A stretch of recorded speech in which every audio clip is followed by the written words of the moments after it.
Welcome to Buddha at the Gas Pump. My name is Rick Archer, and my guest this week is David Godman. David has lived in India since 1976, mostly in Tiruvannamalai, Tamil Nadu, which listeners will realize is the place where Ramana Maharshi lived most of his life. He spent his time there studying and practicing the techniques of Sri Ramana Maharshi. His anthology of Ramana Maharshi's teachings, Be As You Are, is probably the most widely read book on Sri Ramana's teachings. During his 14-year stay at Ramana Ashram, 1978 through 92, he managed the ashram's library, cataloged its archives, and recorded the stories and experiences of devotees who had had direct contact with Sri Ramana. David is the authorized biographer of two devotees of Sri Ramana Maharshi, Lakshmana Swami and Papaji, who realized the self in Ramana's presence and who later went on to become gurus themselves. David's bio goes on, but I'll post this on my website. I want to actually read something else David wrote before we get rolling, which is his synopsis of what he'd like to talk about during this interview, because this is what we will talk about, and I think it would be a nice way to introduce the whole conversation. David said, I should like to have a long discussion with you on the power of true gurus to attract and liberate mature disciples, with specific reference to Ramana Maharshi and those who were drawn to him. I should like to speak about how the power of the self, working through the guru, attracts and deals with people who associate with him or her. I would throw in a lot of case studies, stories of how particular people were attracted by the power of the guru and eventually consumed by it.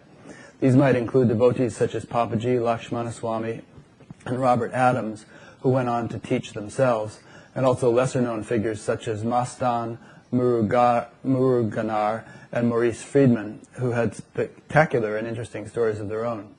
I should also like to branch out into a discussion on who is and who is not qualified to play the role of the guru. I think this is important since there is a vast and burgeoning spiritual industry nowadays that is underpinned by claims of a lineage that goes back to Ramana Maharshi. I have had a long and at times intimate association with some of the great Advaita masters of the late 20th century. If there is time, I can explain what they themselves thought of their roles in the liberation of those who came to see them searching for freedom. I would love to digress into a discussion on the power of Arunachala, the holy mountain that Sri Ramana claimed brought about his own liberation. It has a long history of attracting saints and seekers, some of whom claim that they have been liberated by the power of the mountain alone. So, that's what we're going to talk about. I spent a considerable amount of time reading interviews you had done, a couple hundred pages actually, and books you had written, as much as I can, but I've just still gotten the tip of the iceberg because you've written a lot. And also listening to quite a few audios that you had posted. Pardon? I gave you a very small homework assignment. You've gone overboard. You've read a lot more. Well, it's you're one of these people that I really like to read all of it because you've really exhaustively covered this stuff. But I'm going to lead out with a somewhat skeptical question to see how you handle it and to kind of segue us into the conversation.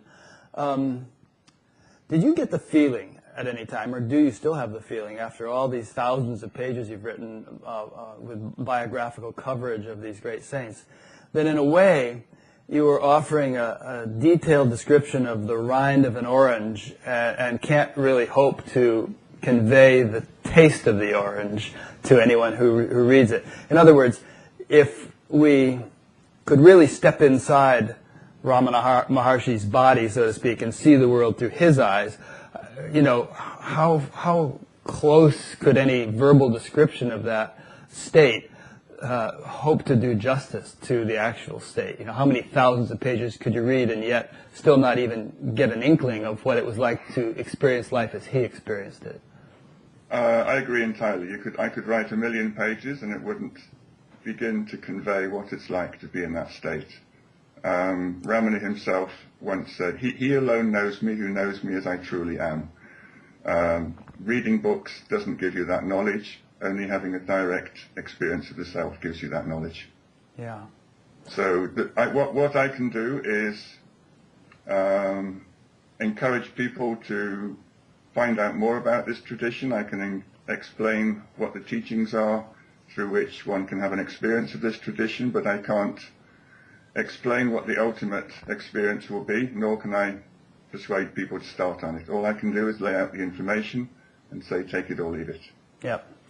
So what you're really saying is that all of this whole discussion, this whole topic of spirituality, is really all about experience. It's not about anything that words can do justice to. It's something that has to be a living experience. I agree. If we go into what Papaji said, he sent people out categorizing them as messengers. Mm-hmm. So I asked him once, messengers have a message. What's the message that the messengers are supposed to deliver? And he said, I send these people out, first of all, to tell people that suffering doesn't exist, that bondage is an illusion. Everyone needs to hear that message, and everyone has my authority to tell people this is the truth. But people come here, they have experiences, and everyone has my permission to go off and said, I went to India, I went to Lucknow, I had this experience, but no one has my permission to say, come to me and I will give it to you. What they should be saying is, I had this experience there, if you want to have that experience, go there and maybe it will happen to you. So what he was, in a sense, encouraging people to tell other people was that this experience is a possibility for everyone, and there are certain places, certain circumstances where it's more likely to happen. And the primary place where these experiences are likely to happen are in the presence of someone who's permanently abiding as the self. Well, that implies a couple of things. Well, first of all, Papaji died over a decade ago, so going to Lucknow isn't going to do you much good now. Exactly. It's just a big, noisy city. And that also implies that all of the students of Papaji did not or have not attained to the same degree of realization he had, and that they can only serve as you said, messengers or intermediaries, and that no one should hang around them that long if they really hope to realize the self. They should use them just as springboards to go and find someone who has realized it more fully, which was true when Papaji was alive, but what do we do now? I mostly agree with what you've said. Papaji himself said you don't find a teacher by a geographical search. He himself tried that in the 1940s. He said, I toured all over India. I had this immense passion to see God. I wanted someone who could make me see Krishna on demand. He was a visionary, a Krishna Bhakta, and his whole life was geared towards getting Krishna to appear to him. So he said he went all over India, and everywhere he went, he said, can you show me God? He was a bit of a bulldozer. He'd just walk into some guru's presence and say, can you show me God? If you can, I will give you anything, including my own life. If you can't, stop wasting my time, I'll go somewhere else. And he said, I tried that and it didn't really work. And then I went back to my home in the Punjab, but because I had this burning desire to see God, God himself appeared in the form of the Guru on my own doorstep in the Punjab. Ramana Maharshi knocked on my door one day, not the real Ramana Maharshi. Ramana Maharshi never left Tiruvannamalai. This sadhu appeared at my door, and I asked the question I'd asked every other sadhu for the last 2 years, can you show me God? And the sadhu said, no, but if you go to Tiruvannamalai, there's somebody there called Ramana Maharishi, and he can probably help you. So he wrote down, the sadhu had directions, which train to catch, how to get there.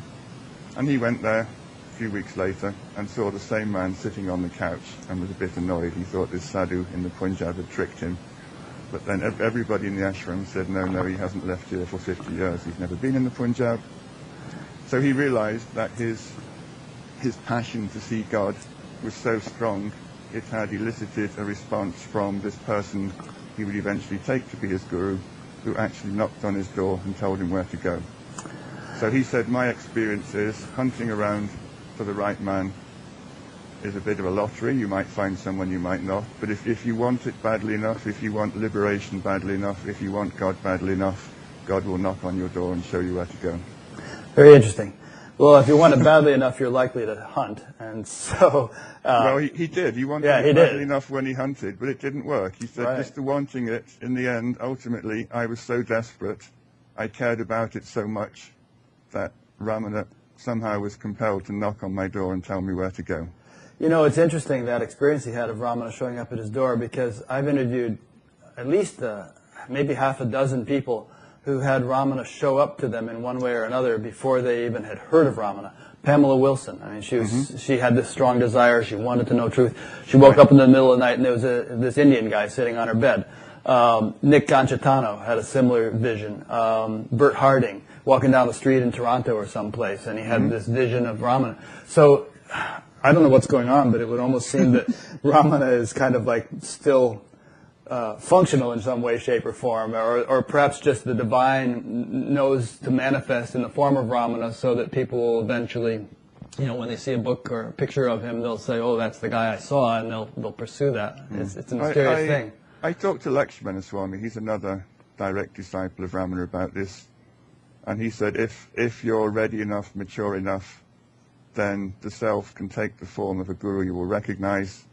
It might appear physically in your life, it might be in a dream, but that just gives you a pointer, somewhere to go, somewhere else to look.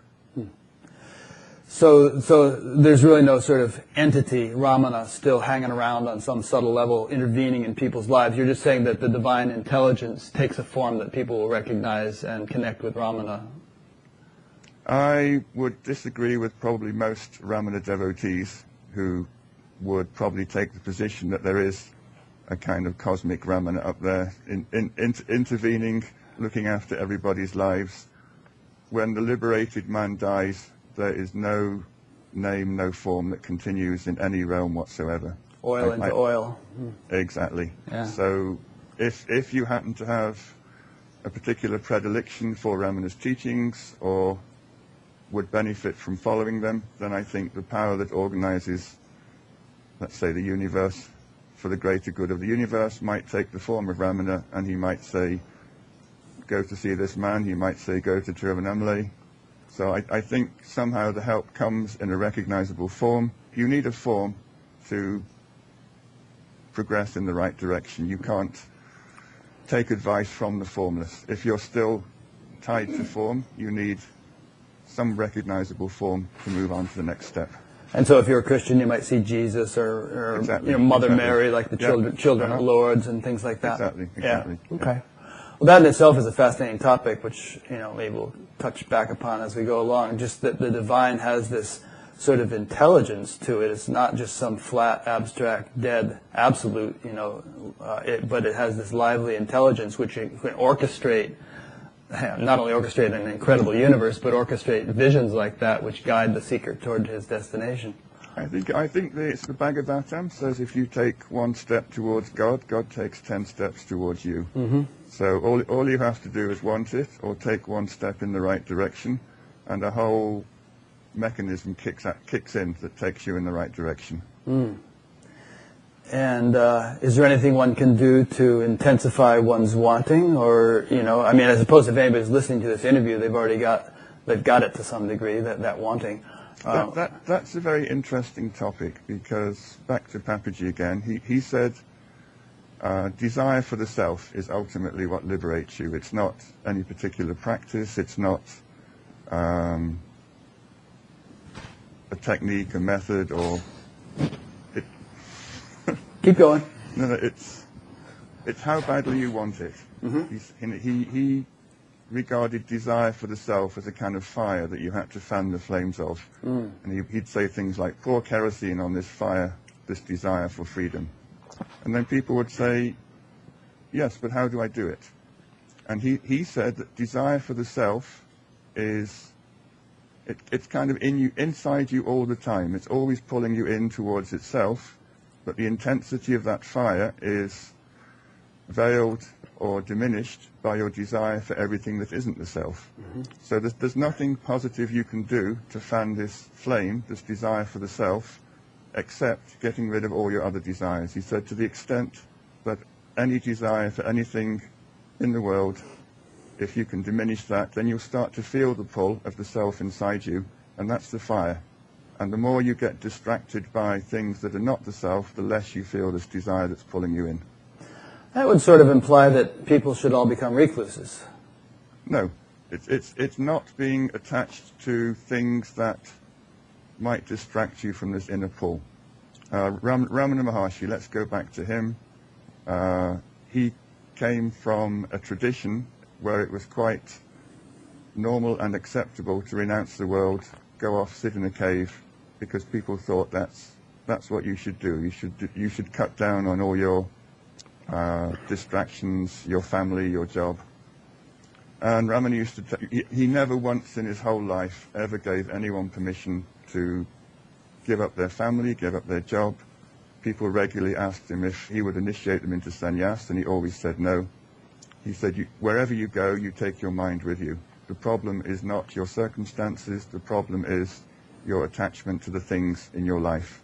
And he said you have to work on this attachment, not run away and hide in a cave. So he would say, so basically somebody who is raising children or running a business or something like that, they can continue doing that, but they can do it in such a way that the attachment diminishes and the intensity of desire for the self increases. He told Paul Brunton, it was recorded in A Search in Secret India, he said, sitting practice is for the merest of spiritual novices. Now everybody I know sits, but what Ramana expected you to do ultimately was to fit your awareness of the I or of the Guru or of God into your life. He said to people who had household commitments, job commitments, don't slack on your life. Do your job to the best of your ability. Look after your family. Don't abandon them. But in every single person's life, there are gaps when you don't need your mind to fulfill your daily obligations. He said those are the moments that you have to cherish. In those moments, try to take your mind back to the self, focus it on God.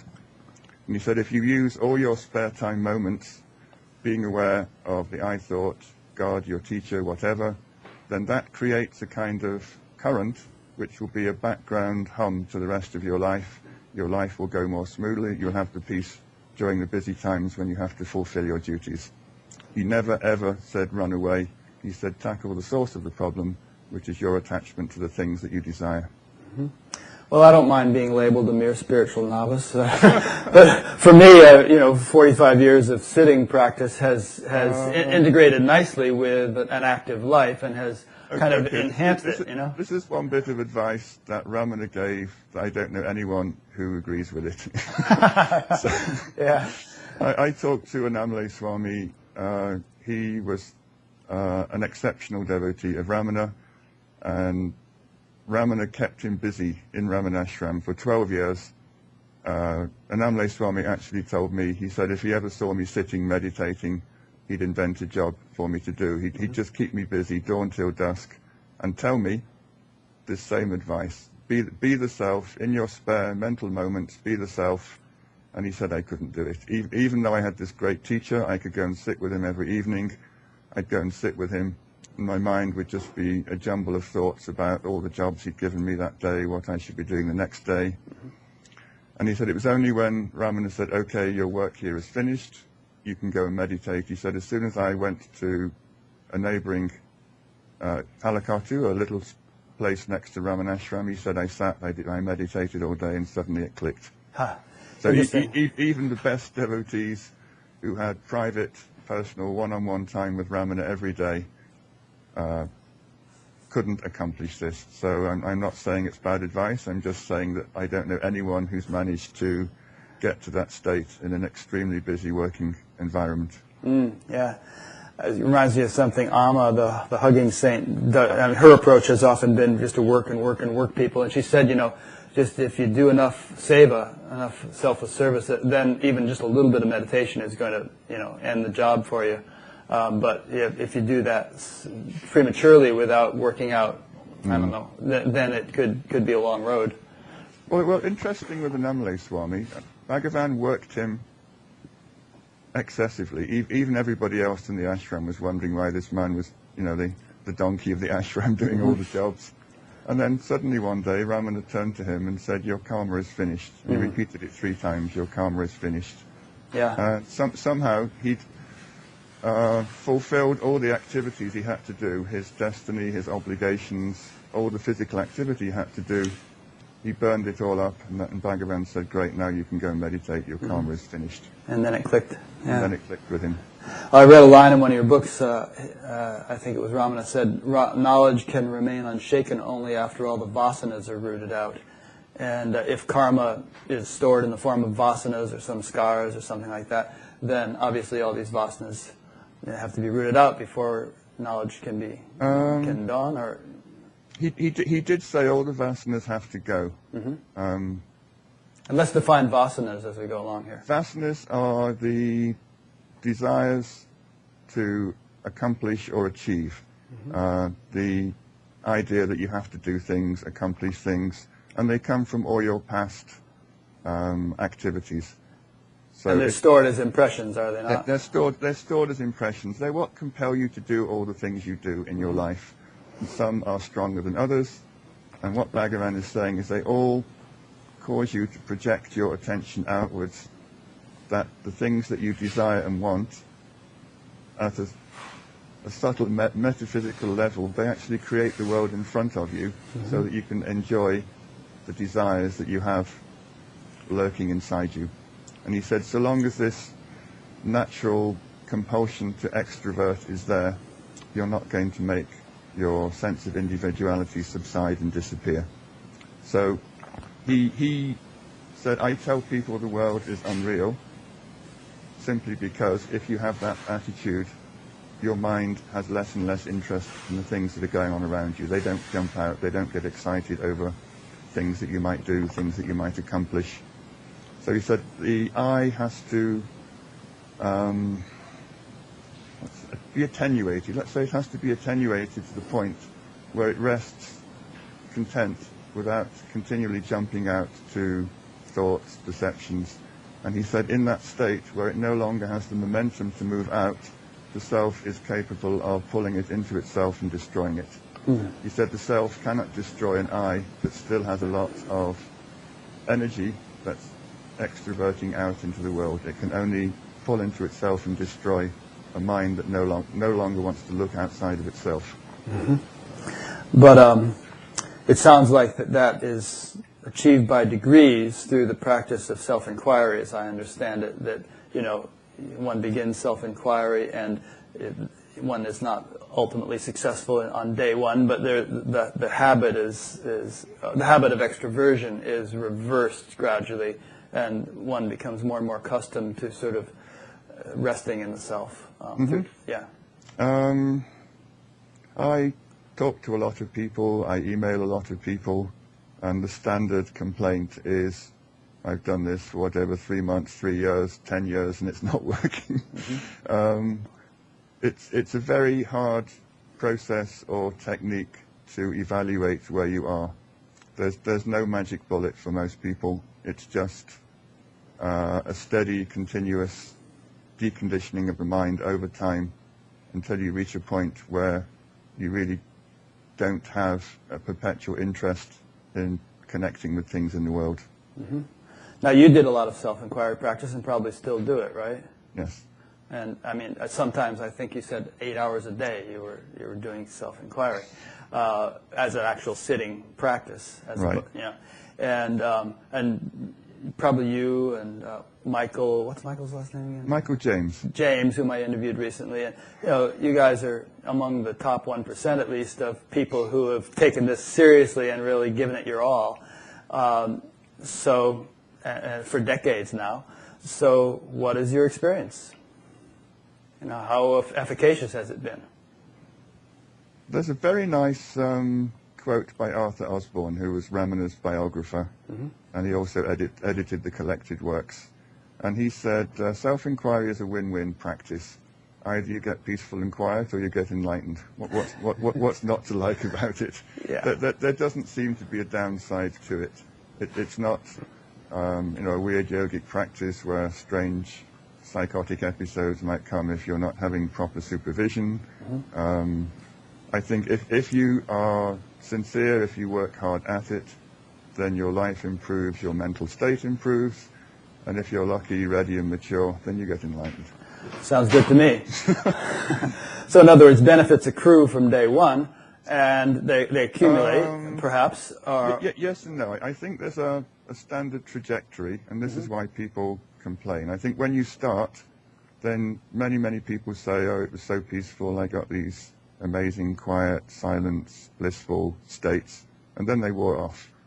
And if anything, my mind appeared to get busier and busier rather than quieter and quieter. And so they come to Ramana Ashram, they complain, what am I doing wrong? And it's not so much that they're doing wrong, but I think what you do when you start a practice like this is you're opening a can of worms, which you've been sitting on before. There's a lovely analogy that Bhagavan gave to someone who complained that the people who'd come to Ramana Ashram didn't appear to be getting better in their behavior. It wasn't whether they were getting quieter or not. He said the people who come to you, some of them seem to get worse and worse rather than better and better. What's going on? And he said, imagine a pot with milk inside and you're boiling it. He said if there's a few spoonfuls in the bottom, the heat underneath will cause it to evaporate and there'll be no milk left. But imagine your pot that's half full or 2/3 full. You put the fire underneath, and the first thing that happens is it boils over and makes a big mess. he said the lucky ones who come here with very little karma, with very few desires, those desires dry up and they get the experience quickly. Everybody else needs a period of boiling over first before the level goes down. Very good. And that's true in other spiritual practices and traditions too, that principle that, you know, when you first start, it's like, you know, oh boy, this is great, I'm really getting somewhere. And but then there's been this sort of suppressed or sleeping storehouse of impressions. Exactly. Yeah, and that starts getting stirred up. And necessarily so, in order to clear it out. I think people tend to validate their practice by how many peaceful experiences they have, blissful experiences. I don't think that's the way. I think you validate it by how hard you try. Every time you put the effort in, you're chipping away at that mountain a little bit more. And Gita says, no effort is lost and no obstacle exists. Exactly. So, Lakshmana Swami, he had a lovely little maxim. He said it's the devotee's job to make the effort, and it's the guru's job to ascertain the progress. The guru can't make the effort for you, and the devotee can't ascertain his own progress. That's great. Don't expect one to do the other's job. It can't happen. Maharishi Mahesh Yogi used to use the analogy of tiptoeing through a herd of sleeping elephants, where you're, as you know, it's in terms of going through the vasanas, getting down to the self. But in doing so, you kind of the elephants begin to stir, you begin to wake them up, and maybe you need to scurry out again until the elephants have all been cleared. What I'm really saying is that only the guru can tell if you've made any progress. Ramana Maharshi was once asked, is there any obvious indication that I can latch onto that I'm making some progress? And he said, to the extent that you're free from unwanted thoughts. But I think a lot of people, even years into a practice, still have a head full of unwanted thoughts. The only person who can really see where you are is the guru himself. And he's the one who you should listen to about your practice and where you are and where you should be heading. If one is so fortunate to have a guru. If one is so fortunate. Let me just throw in this story. Papaji was doing Krishna Japa for every minute of his waking life. This is back in the 1940s. Chanting the names of Krishna. And he had a long mantra with Krishna's name in. He said he was doing 50,000 repetitions a day. And he said, I would walk to work, I would chant it. Whenever I wasn't talking in the office, I would chant it. And he was coordinating it with his breath, and he was having visions of the gods. And then he had a spectacular appearance in which the gods actually appeared in his apartment in Chennai. And after that, he said, I couldn't do the practice anymore. He said, for a quarter of a century, I've been obsessed with Krishna. I've been doing various rituals, various japas to make Krishna appear. And he said, suddenly, there was nothing in me that could even repeat his name once. And he said, I thought this was a very retrograde step. I thought I'd lost my passion. I thought I'd lost my desire for God. He said, I went all over Chennai and talked to famous swamis. He went to the head of the Ramakrishna Mat. He went to all these very well-respected swamis in Chennai, and they all said, oh, it's the dark night of the soul. You must try harder, go back, sit there, force yourself to do it. And he said these were people, they were well-intentioned, but they couldn't see, they didn't have a knowledge of the self, they couldn't see where I was. So he went to Ramana Maharishi, told the whole story to him, and Bhagavan said, how did you come here today? And Papaji said, well, I got on the train from Chennai. And Bhagavan said, then what did you do? Well, I got off at the station, I got in a bullock cart, and then what? I got off the bullock cart and came here, thinking, what a stupid question, he knows how I got here. And Bhagavan looked at him and said, just as those conveyances brought you to your destination, now you're here, you don't have to move anymore. In the same way your japa took you to your destination, you have arrived, you have arrived. So he said, the true guru can see where you are. He's not going to give you a standard formula and say, try harder. He said, Ramana Maharshi looked at him, knew that his japa had stopped because his mind had basically disappeared, but it was no longer necessary for him to do it. It had served its purpose. It had served its purpose, and he said, in that moment where my master, used to call him my master told him, you have arrived, I lost all my desire to see Krishna as an external form. He said, that's the true power of the guru. He doesn't give you a standard formula. He can see exactly where you are, and if you've reached a point where you don't need to practice anymore, he can basically tell you, you are the self, you have arrived, and he can do it with such compelling force and authority that you stick in that state and you never want anything else again. Of course, there are a lot of people these days who say, I am the self, therefore there's no need for me to do any practice. And I think sometimes that might be a little premature. No comment. I think there's a lot of deluded people in the world. They're deluding themselves and they're deluding other people. One analogy I liked a lot that Ramana used that you related is the sort of the bull stable fresh grass analogy where Yes. if you have why don't you give it? This goes back to what we were talking about 10 minutes ago. It's an analogy that Bhagavan used to explain how self-inquiry worked, why it worked, and why techniques, particularly yogic techniques, didn't work so well. So he said the mind is a bit like a bull that wants to wander outside its stable and forage in other people's property, who of course don't like wandering bulls, so they throw stones at it, they beat it, the bull gets angry. He said self-inquiry entices the bull back into its stable. The stable in this particular analogy is the heart, the self. He said you can't force a bull to go back into a stable and not want to go out. He said, but you can bribe it, you can persuade it.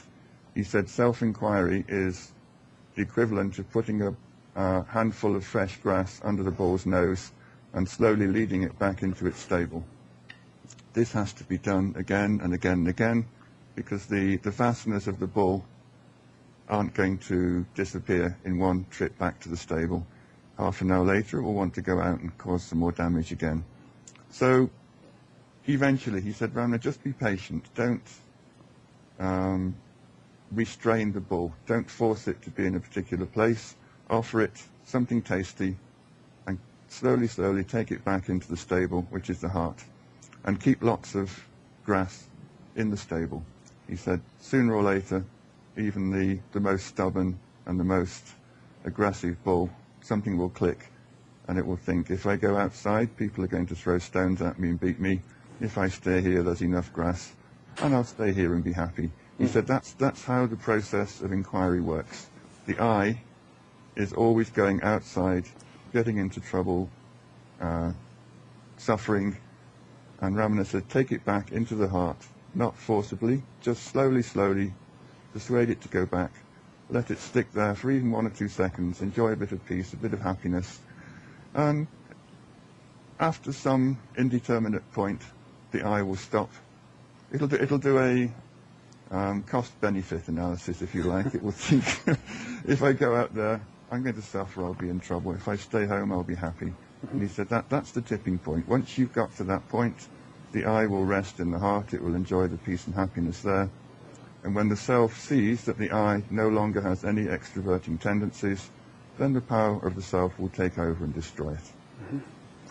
Yeah, to my understanding, the fresh grass in this analogy is the blissful nature of the self. And, it's always said traditionally to be Ananda.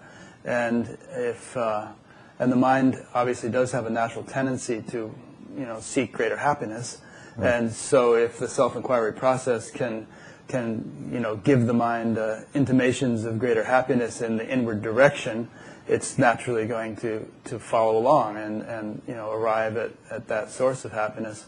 But as we've been discussing, there's a habit of external focus that's built up over lifetimes, right. And but that doesn't mean it necessarily needs to take lifetimes to reverse the direction and move in the direction of the self, because the happiness offered by the experience of the self is so much greater than the happiness offered by external things. So if you can just kind of like have an effective means of starting to go in that direction, it should be effortless.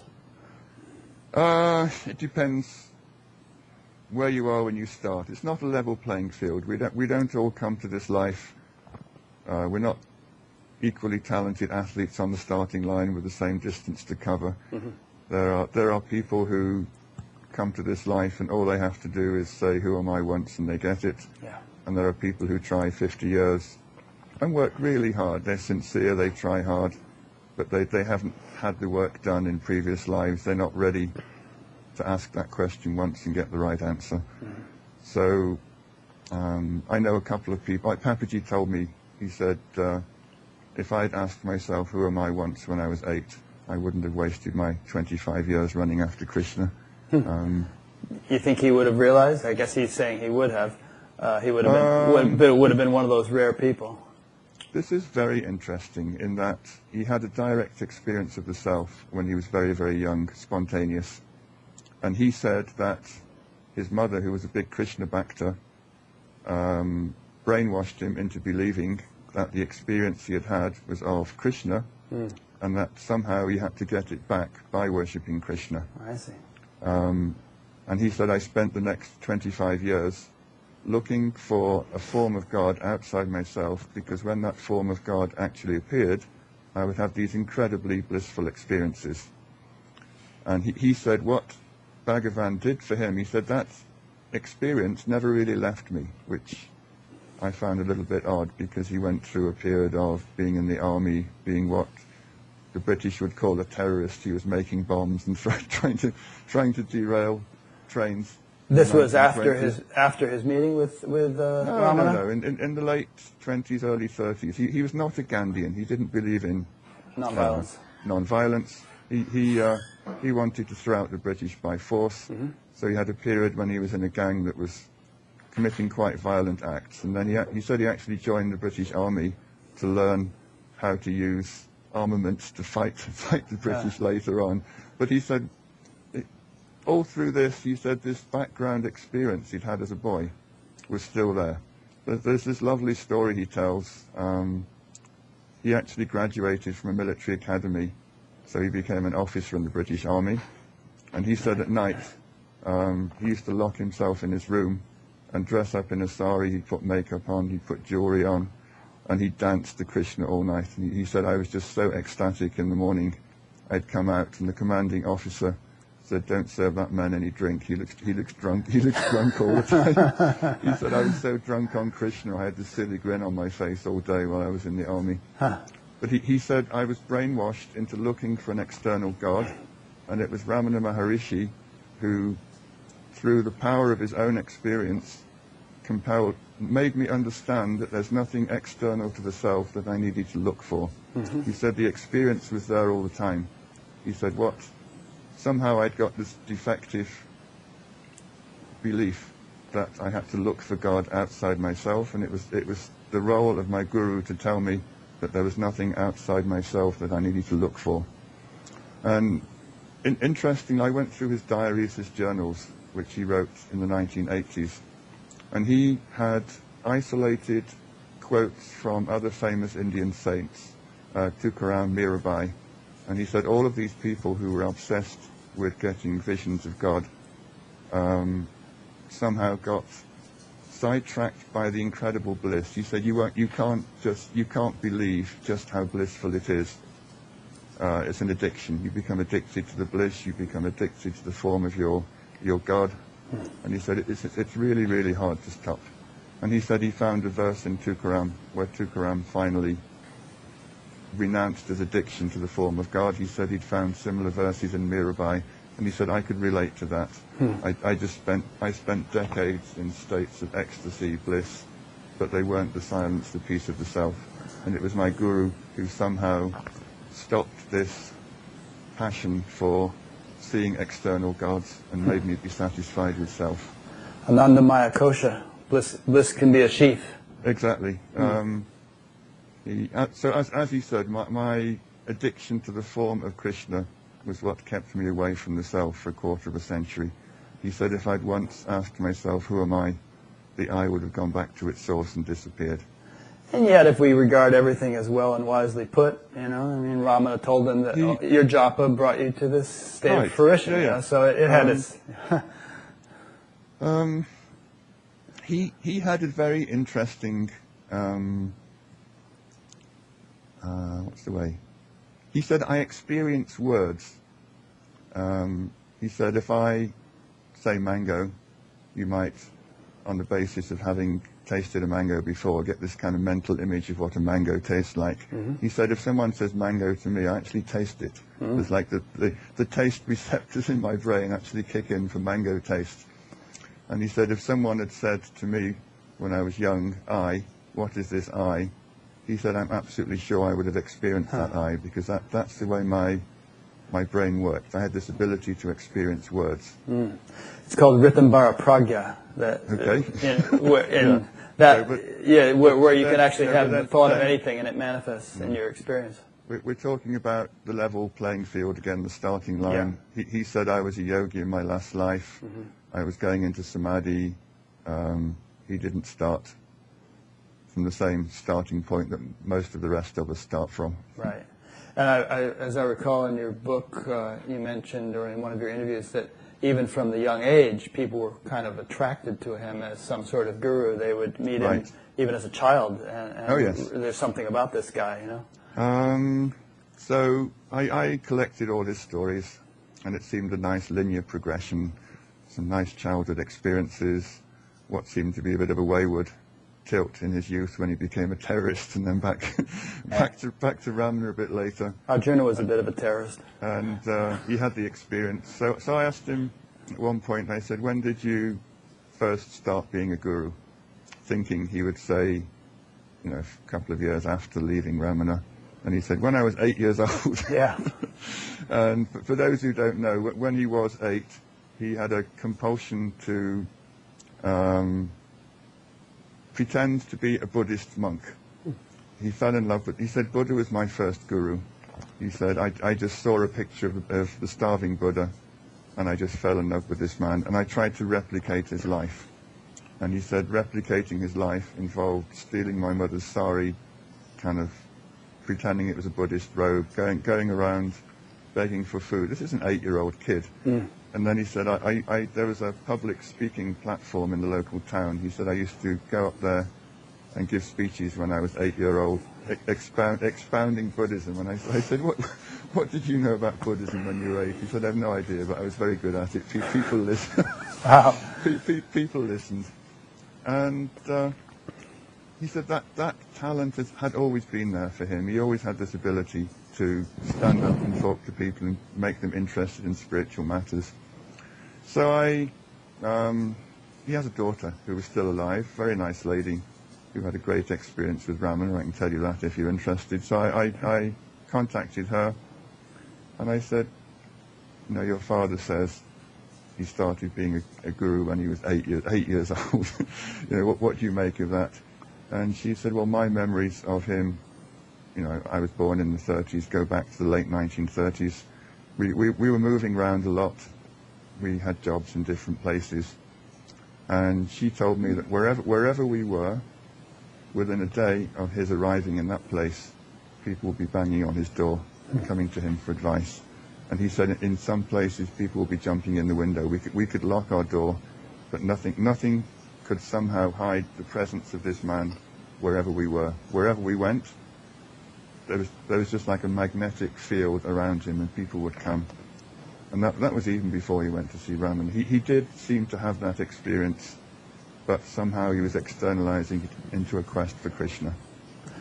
Well, that's interesting. I mean, and so in the introductory notes that I read, you said, I should also like to branch out into a discussion on who is and who is not qualified to play the role of the guru. I think this is important since there's a vast and burgeoning spiritual industry nowadays, underpinned by claims of a lineage that goes back to Ramana. So it seems like someone like Papaji was definitely cut out to be a guru from day one. And I had this discussion with him. This is something that's always fascinated me, and I've had the rare opportunity to talk to gurus who have this power. How does this power work? Where does it come from? Why do some people have it and some people not?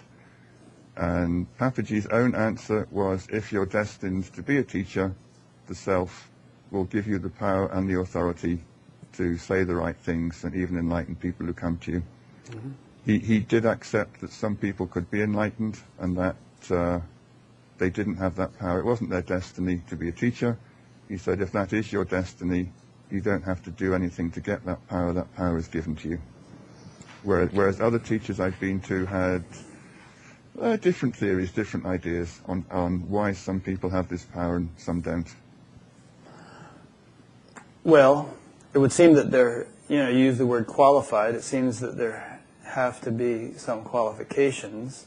A person can't just think, hey, I'd kind of like to be a guru. It beats working in Walmart and, start doing it. That one has to have qualifications. And I'm sure there have been people who faked it and, Qualification number one is you actually have to realize the self. Right. That's quite a high bar for the first step. I'm not willing to accept that anyone who isn't permanently abiding in that state has any qualification to be regarded as a guru. Right. But there are people in that state who aren't gurus. Aren't gurus, don't have a destiny to be gurus, mm-hmm. and don't have the power to show that state to other people and establish them in that state. They're not any less enlightened than the ones who can. They just haven't been picked out to be the vehicles for that power. Not their dharma.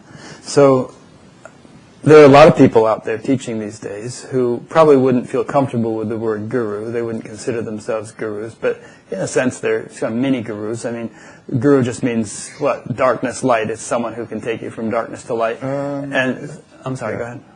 Someone who dispels the darkness. Yeah. Enlightenment actually does have a physical component. Mm-hmm. I talked to Papaji about this once, and he said, when people get it in front of me, he said they can't fake it. He said their subtle body explodes. You get all these kind of light streams coming out of their head. It's an absolutely gorgeous, it's like a firework display that suddenly started on the top of their head. Mm-hmm. And he said, enlightenment is the perfect word for this. Their subtle body just glows, it lights up, it explodes. Traditionally, the word guru has meant the one who dispels darkness, so that there's something that stops you being aware of this light, this presence, and it can all go in one moment, mm-hmm. and then the light will start. So there are a number of people, many of whom might have been sitting in Papaji's presence and had that experience which he witnessed, mm-hmm. who, there are a number of people out teaching now who claim to have awakened in Papaji's presence, and who are now out sort of, guiding others, giving satsangs, giving retreats, and so on. And a lot of people feel that they've derived tremendous inspiration and upliftment and even awakening through these people.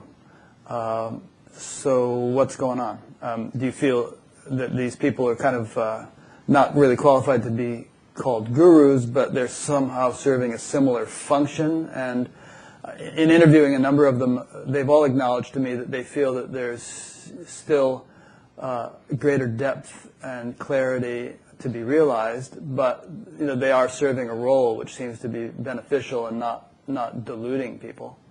Okay, let's walk around this topic. Okay. With a few, let's say, informational inputs.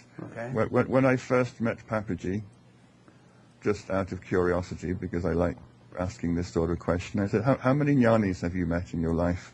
I.e., how many permanently, fully realized? And he actually thought, he kind of sat and thought, and he said, well, Ramana Maharishi, of course. And then there was a Sufi saint who I took to see Ramana in the 1940s. And there was a weird Mahatma I met in the 1950s who Lived had in the basically jungle or something. in the jungle. Yeah. And that was it. He didn't add any more to that list. That was his first list. Now, at various other times, I listened to him talk, and he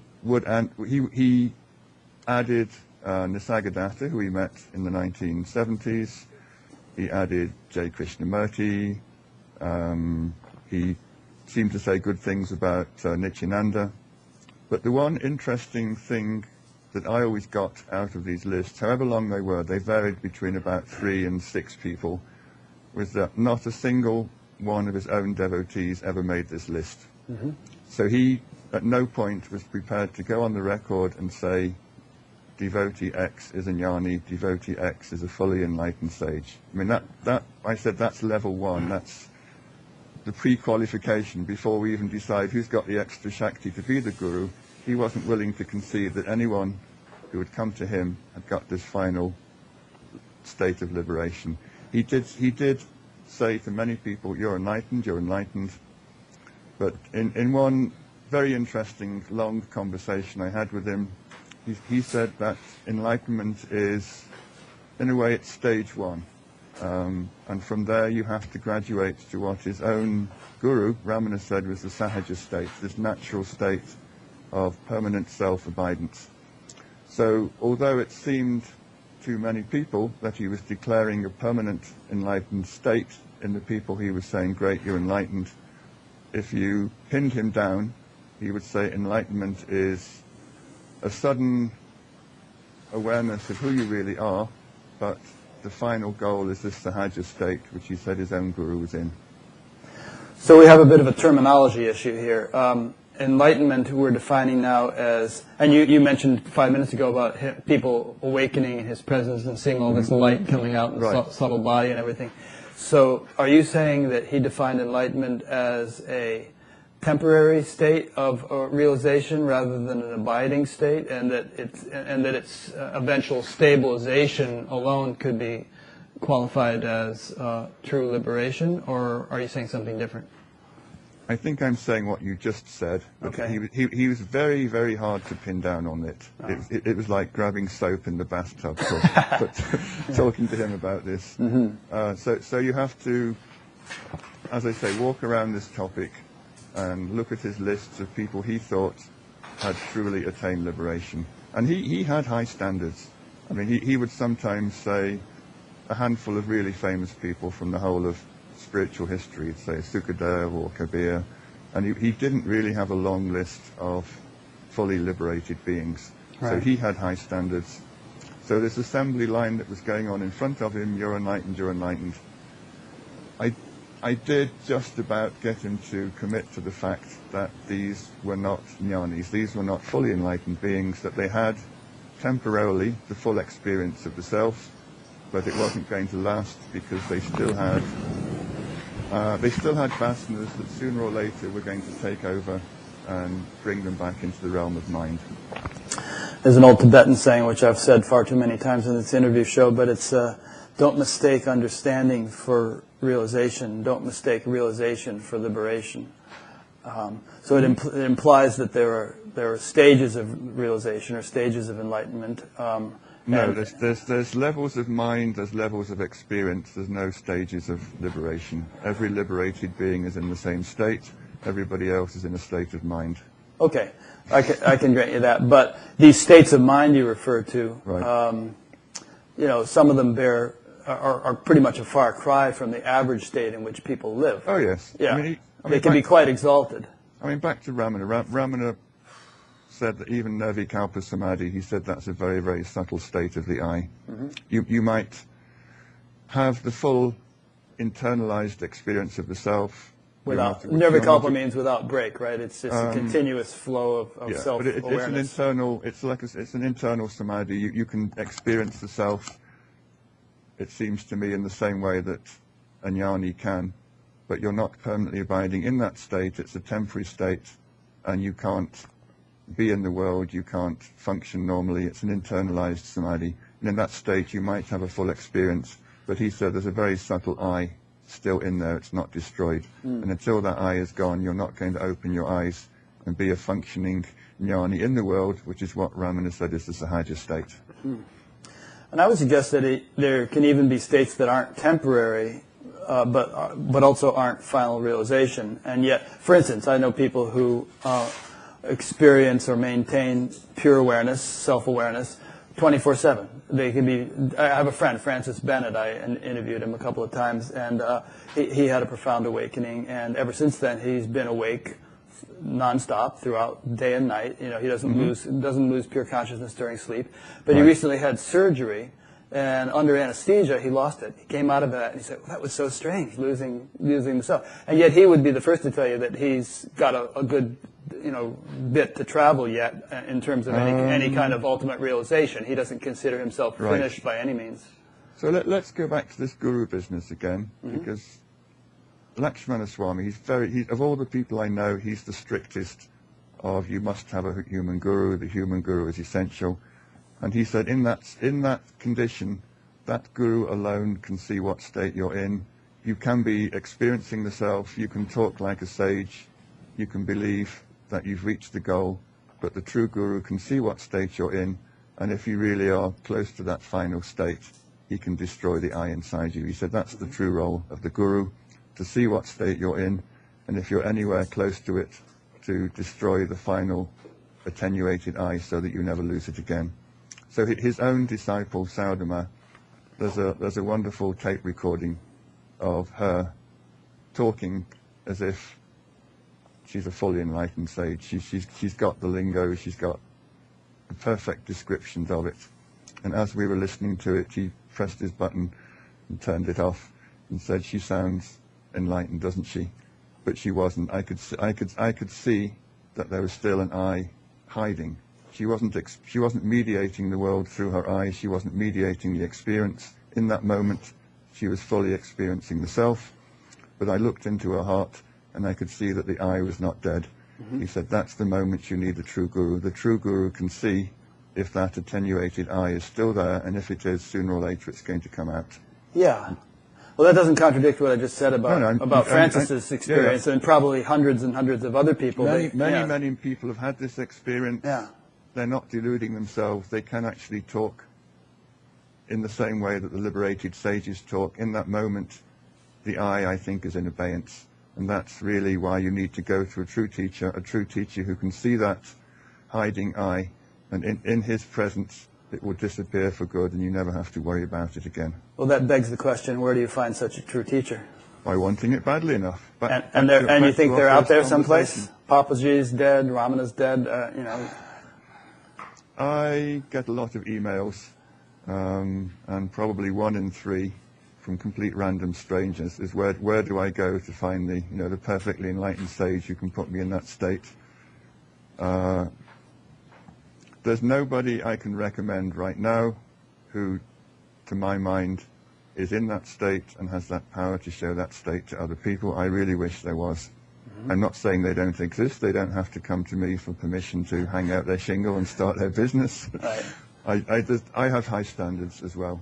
But I must tell you this story that when in the 1980s, a friend of mine used to stay with Papaji, and they'd have magazines like Illustrated Weekly, all those old new magazines India used to have, and he really used to enjoy all the tales of Swamis getting caught with their pants down and the various scandals in all the ashrams all over India. And he said, Papaji, why are you so down on all these other Swamis? I mean, can't you cut them some slack? Cut them some slack, show a bit of compassion. And he said, I sat with the Maharishi. He's the gold standard. He said, if I ever meet anybody who convinces me he's in that same state, I will bow down and you won't hear a single negative comment from me. But because I've been with such a great being, I have a gold standard, and everybody who doesn't meet it, I feel entitled to criticize them. Yeah. So I sat with, sorry, I'm not trying to sound holy. Holy isn't anybody else, but I've had the good fortune to be with people who, just by looking at me, could shut me up, and I didn't have a single thought for an hour. I have high standards, and I'm not going to recommend people who I feel are not in that state and don't have that power to show it to other people. Yeah. I would say a couple things to that. One is that there can be transitional teachers. You know, you don't have to you don't have to go to somebody who's qualified to teach trigonometry in order to learn arithmetic. And so many of these people out there teaching and giving satsangs and all, maybe they're stepping stones for people. Maybe they can take people so far, and maybe at a certain point, people are going to need to sort of find a more powerful engine. It's so long as you don't sit on your throne and say, "Come to me, I will give you liberation," when you're not qualified to do it. Yeah, as long as you're realistic about your qualifications. But a lot of people, this was Papaji's complaint about his messengers.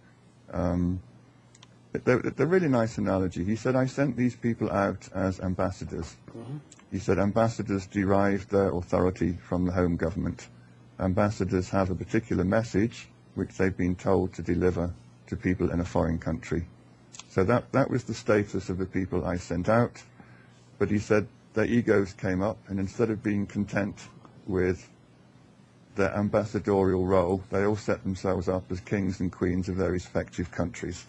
So that was his complaint. He said, I sent these people out with a limited brief. He said, everyone has my permission to say suffering doesn't exist. Everyone has my permission to say I had a good experience, this is what happened. But no one has my permission to sit on a throne and say, come to me, I will give you enlightenment. He said, I haven't sent anybody out with that brief. Yeah, and you feel like some of these people are saying that? If they're not saying it explicitly, the setup of their satsangs, the way they conduct their business, seems to imply that the person sitting up there at the front has some special power that they can transmit to you. Of course, a lot of them will have a picture of Papaji and Ramana next to them or behind them or something as they're doing that. And that's another beef that I have. Almost all of the more successful ones will claim that they're in a lineage from Ramana Maharishi, and they'll have a big picture of Ramana up there on the wall, and somehow they're on his coattails. They're trying to bask in his reflected glory. To me, a lineage in the spiritual world implies that you have got permission to teach from your own teacher, and that person had permission to teach from their teacher, and so on. There is no lineage. I don't care how many people say I'm in the Ramana lineage, there isn't a lineage. Ramana Maharshi only publicly declared 2 people to be enlightened, and in both cases it was after their deaths. So at no point did he ever declare any of his living disciples enlightened, and at no point did he ever give any of them permission to go out and teach. Did he declare Papaji enlightened? No living person. But you consider Papaji to have been enlightened. So you don't necessarily need Ramana's imprimatur to actually have gotten right. So what I'm saying is that the lineage doesn't exist simply because it wasn't formally established. Never gave any public announcement, this person is enlightened, and he definitely didn't say this person has my permission to teach. Right.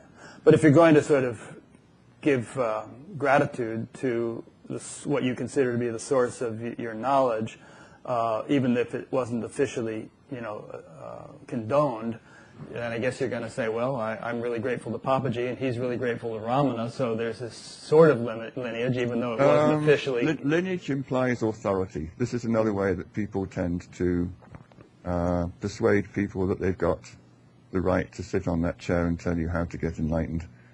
To say, I am in Ramana's lineage, somehow implies you're in a special state, you've got some permission to be there, some authority to give out teachings, and possibly even some inner state that you can transmit to the people in front of you. I think this is a fraud. To sit in front of an audience with a picture of Ramana behind you and say, I'm in the Ramana lineage, is fraud, in my opinion. Okay, now I'm still playing devil's advocate with you here, because I actually don't have an axe to grind on this issue. But under a full moon, you have a fair amount of light. You can walk on a path. You Right. can possibly even read a book if the Right. print is large enough. But the moon doesn't derive its light from itself. It's a reflection of sunlight. So Okay. all these people, they're providing some light, so to speak. Maybe it's reflected light by virtue of Ramana and Papaji, but they. And very often they'll acknowledge, this isn't my light, everything I know is coming from him. Excellent. I approve of that entirely. This Okay. is what Papaji told people to say. He said, I had this experience. If you want it, go back to the source. I can point you in the direction. I can tell you what you need to do to make it more likely to happen. I can tell you how I came into this state and where it happened. If that's useful information for you, great, go to the same place, either inside yourself or go to the physical place that I went to get it. But don't set yourself up as the person who can hand it out, the person who's been specially commissioned to distribute a message, to have people at the gate with a bucket collecting money so you can hear the special message from the person who sits in front of the big Ramana photo who's somehow claiming, even tacitly, to have some authority that you yourself don't have. Right. Okay, I think we've exhausted that point. On the point of gurus behaving badly, you mentioned Papaji reading all these scandals in the magazines and everything. I mean, again, Krishna was accused of all sorts of dastardly things, and Papaji himself fathered a child in his 60s with a woman in her 20s, and could have been accused of doing something very inappropriate. So it's perhaps not. But I agree with you. There's all sorts of things which really make me scratch my head among teachers, even teachers whom I respect or have respected. So it's a little hard to judge a book by its cover, and a lot of times this kind of behavior is rationalized as crazy wisdom. And people do these things. So how do we sort that out? I think if you are fully enlightened, then you don't have any choices. You don't decide what you do, you don't decide what you don't do. You don't get tempted by desires, you don't have to fight them off. Everybody has a particular scripted destiny. Even the body of the guru, it has particular scripted destiny. And I think if you don't have anybody in there who thinks, I am this body, I am performing this action, and everything that they do and say comes from the source, comes from the self, then you can't hold them to any kind of account for what they do. This sounds like a cop-out for a lot of people. It has been used as a cop-out for a lot of people. It's used as a cop-out by a lot of people who still have egos and pretend they haven't, and say, well, the self made me do it. It's the ultimate excuse in court, not me, Your Honor, kind of the self made me do it. Say, great, I'll put the self in jail, you'll be fine.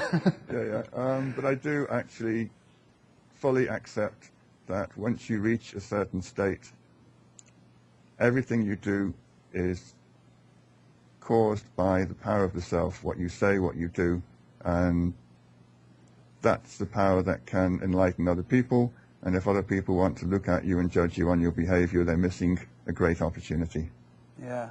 So the tricky thing is just that you can't really, it's hard for an external observer, especially one who is not, a jnani himself, to really evaluate whether this or that person is established in the self and is acting, This is the problem. Ramana had two criteria, if you like. He said they weren't proofs. He said they were signs. He said the peace you feel in a person's presence and the equality with which they deal with all the beings around them. He said if you do need some kind of symptoms to ascertain whether someone's enlightened or not, they're the best two you can use. But he said they're signs, they're not proofs. And when people said, how do I find the right teacher for me, the right guru, he said, go to that place where you find peace.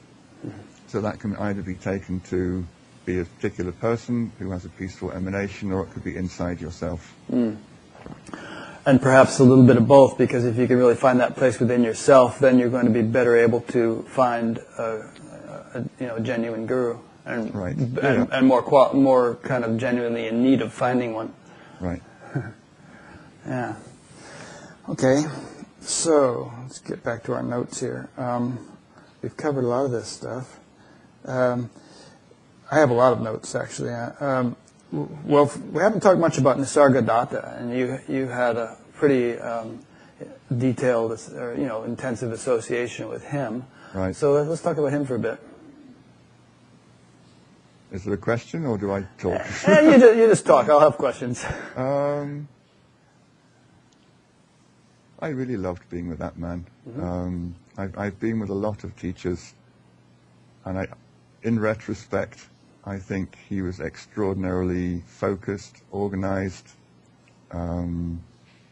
If you wanted to meditate, you can go meditate with him. If you wanted to do pujas and bhajans, you could do that. If you wanted instructions on how to get enlightened, there was an hour when you could go and do that. And within that hour, he had very strict rules on what you could talk about and what you couldn't. It's like, what was admissible evidence in court. He said, I'm not interested in what you've read, what you've heard. Don't bring your opinions in here. If you come to see me and want to talk to me, talk about your own experience of yourself, talk about consciousness, and we'll have a conversation.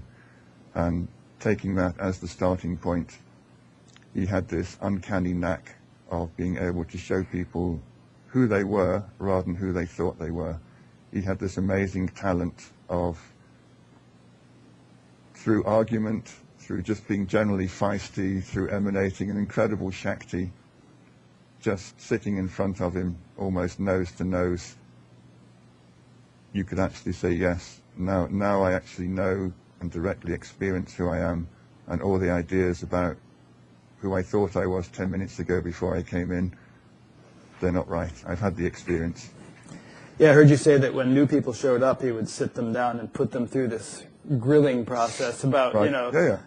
You couldn't hide in that room. What have you been practicing, and what do you understand? What was you thinking about this? And he kind of systematically dismantled it all until you're... It wasn't a spectator sport being with him. He kind of sat you down 3-4 feet in front of you and harangued you, which was excellent. He didn't let you hold on to your ideas. You couldn't fit what was going on in that room into your frame of reference.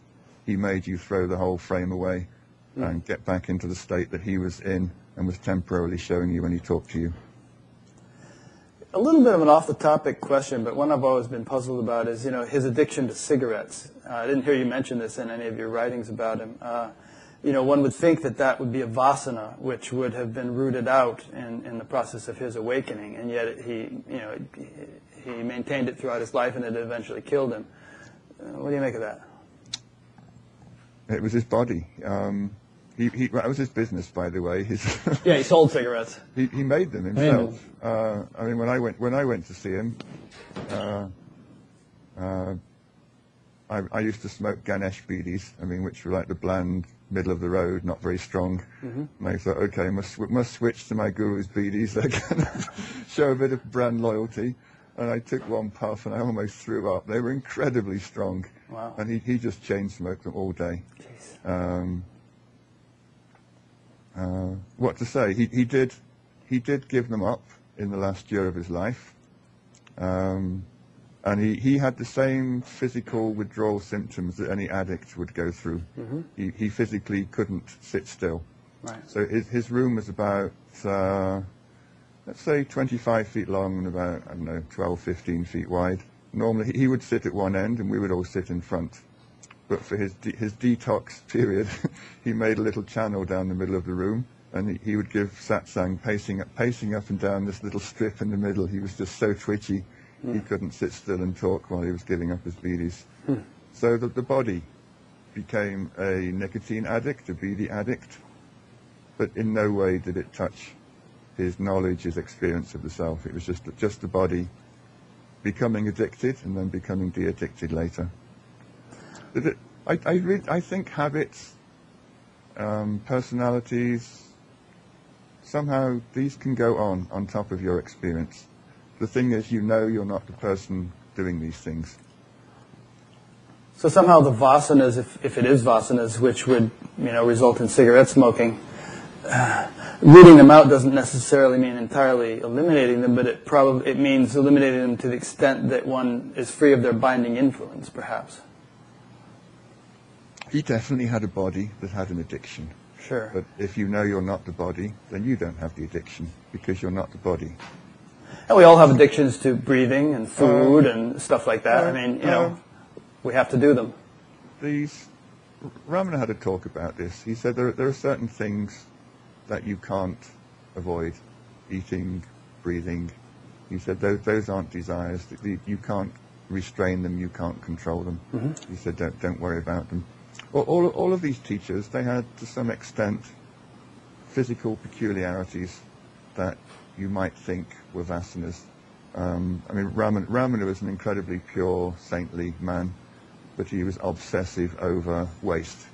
I mean, he could, crawl across the kitchen picking up single mustard seeds and putting them back in jars. And he once admitted, he said, no woman could ever have married me and put up with me. She couldn't have stood my habits. so he had his own particular habits. Papaji also, he was addicted to sugar and grease. I mean, he had high blood pressure, he had diabetes. It didn't stop him tucking into his jalabis and going into diabetic comas once in a while. Nisargadatta had his bidis. But there was something else. There was an undercurrent. They were established in that substratum, and though the body might have certain traits, habits, peculiarities, addictions, that didn't in any way impinge on the full awareness of the self. But Bhagavan had this interesting distinction when people asked. He said he said there's two kinds of vasanas. There's bhoga vasanas and bandha vasanas. He said bandha vasanas are the ones the unenlightened people have, and they bind you. They force you to behave in a particular way. And he said after enlightenment, you've still got personality traits, habits. And he said they become bhoga vasanas. Bhoga means enjoyment. He said after enlightenment, all these habits, peculiarities become things to enjoy. They no longer bind you. Interesting. Well, that was just the distinction I was trying to make, and Right. I was stating it hypothetically because I didn't really know, but it seems like there must be certain vasanas which bind and others which you still have but don't bind. So after liberation, the body still has an accumulation of likes, dislikes, certain foods you like, places you might like to visit. Like Papaji used to watch cricket. He'd cancel satsangs if India was playing Pakistan. He loved watching his cricket. Sure. And he had this unbelievable dislike of Pakistan, really. I mean, the standard Indian BNP stuff, he cancelled satsang once to go out and vote for a really right-wing kind of nationalist party. He hated Pakistan. He could stay up all night to watch Pakistan lose a cricket match, even if India wasn't involved. I mean, in his youth, the Pakistan government stole all his family property. His father handed over management of the family affairs to him, and Papaji spent it on buying land in the part of the Punjab that eventually Pakistan took over. So they all ended up being penniless refugees. They got no compensation. So you might think this fanatic nationalism is some kind of vasana that's going to hold you up. But in his case, it didn't. So it's odd that you can have this extreme political, patriotic nationalism, dislike other countries, and still be abiding in the self. That seems to be the way it is. Well, I think it's good to understand that because if we assume that enlightened people, by definition, are these sort of blissful, unattached, or they are that, but that completely without opinions or strong feelings or political orientations or all that other stuff, then we're never going to find one, because anyone you encounter is going to have one or another tendencies like this. People would walk into Nisargadatta's and turn right around and walk out, right? Watch him smoking and say, "Why are you smoking?" and he'd throw them out. Yeah. It's you go to a diamond merchant because he's got good quality diamonds. You don't go to him and evaluate the quality of his diamonds by seeing whether he kicks his dog or not. It's kind of, you know, you're going there for the diamond. You're not going. Yeah, except we associate enlightenment with the tendency not to kick dogs. You know, we accept it. We associate it with kind of a saintly, idyllic personality. Exactly. So let's go back to Ramana, who, of all the people I've talked about, he had the most grounds to say Jnani should behave, Jnani should be saint, because that's the way he was. Did he say that, actually? No. Oh. I'm just saying, so of all the people I've talked about, you'd think that he might be the one who could say behavior does matter, because he was such an impeccable saint himself. Set that example. But he told a story which I love of a yogi who lived in the forest on dry leaves. And the local king, Katuvela Siddha, his name, famous Tamil Siddha. And the king wanted to find out if he was really as holy and ascetic as he was making out. So he challenged, he gave a prize to anyone who could prove whether this was a true yogi or not. So some dancing girl started leaving food in the forest, and slowly, to cut a long story short, they ended up living together, having a baby. And she used to go out and do her dancing performances, and he had to sit home and look after the kid. And she really thought that she'd earned this prize. She'd proved he was a fake yogi because she managed to seduce him. She had the baby and had him sitting at home looking after the baby while she went out and danced. And finally, big showdown. Katuvela Siddha was called out on this. The woman was demanding her prize, saying, "I proved he's not enlightened." And he looked at a rock and pointed at it. And he said, "If this rock doesn't split in two, then I'm not a true enlightened person." Is that the right way around? Anyway, he had to split in half to prove he was enlightened. And of course, the rock split in half. And Ramana's comment on that, I mean, personally, I just think that's a trick that anyone can do. But Ramana's comment on this, he proved his unswerving jnana by doing this. So here is a man who was impeccably saintly, who didn't accept that that man's behavior disqualified him from being enlightened, that he fathered a baby with this dancing girl. Yeah. Somehow he seemed to accept that this was this man's destiny, to meet this girl, to have this baby, and that through it all the jnana, his full awareness of the self, wasn't impeded. So I guess the moral of the story is, you know, let's not be simplistic in our understanding or judgment of enlightened people. You know, let's let the jury is still out, and you know, we shouldn't jump to conclusions. If we're not qualified to judge, let's not judge. You're not going to a guru for lessons on etiquette and behavior. You go to a guru for liberation. You go to get the experience. You're allowed to test him by whatever means you think you can come to a good conclusion. But once you've decided this is the man or woman for me, you should have faith that that person knows what they're talking about, that person is in that state. If I follow that person's instructions, I can also get a taste or a full experience of that state. Mm-hmm. It's not your business to decide or pass judgment on what they do. Ramakrishna had this nice comment. He said, even if my guru goes to the toddy house, toddy is native Indian alcohol. Even if my guru goes to the toddy house every day, he is still my guru, because his intoxication doesn't impinge on his enlightenment.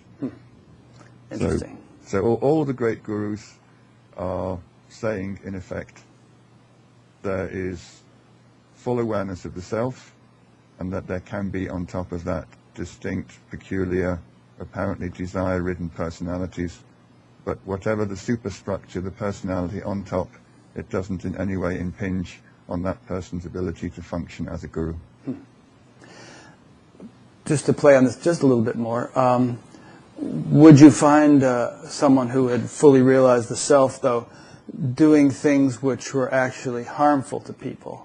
You know, or is there a certain, I mean, obviously these things, you know, smoking some cigarettes and having a little toddy and this and that, it kind of almost seems like a matter of personal choice. But would you find such a person, you know, sexually abusing children or robbing banks or anything else? Or is there a certain kind of a you know, harmlessness that necessarily follows from true realization? Well, Papaji claimed, well, claimed he was enlightened when he was trying to blow up the Viceroy's train, which is it's a hard thing to accept. I don't think they do any of those other things that you said. The Jnani wants you to progress spiritually. Nisargadatta has a nice account of this. He said, people come to me and I tell them the truth, and they don't listen, they don't accept it. I'm basically saying, go out in the middle of the river. Right now you're clinging to the sides, you've restricted yourself, you're limited yourself. And I try to persuade people to let go of the riverbank and go in the middle of the river. And they make excuses or they argue. So in the end, they just stamp on their fingers, and then they haven't got a choice. so yes, gurus can apparently behave badly, but in a lot of cases, it's for the good of the person they're behaving badly with. And hopefully there's some kind of line which they don't cross, but I don't know. I really don't know. None of the ones I've ever been with would do anything, of the extreme order that you're talking about, but whether it's possible, being obsessive about throwing away, smoking bidis, eating jalabis, these just seem to be body habits that are accumulated from pre-enlightenment personality characteristics that continue and don't obscure the jnana. Yeah, and that aren't morally reprehensible. They're just idiosyncrasies. Let's come back to Ramana for a bit. Most people know the story of his having his uncle or something died when he was a 17-year-old boy, and that kind of triggered an awakening that he had, which perhaps you can describe to us in a nutshell. And then he went on.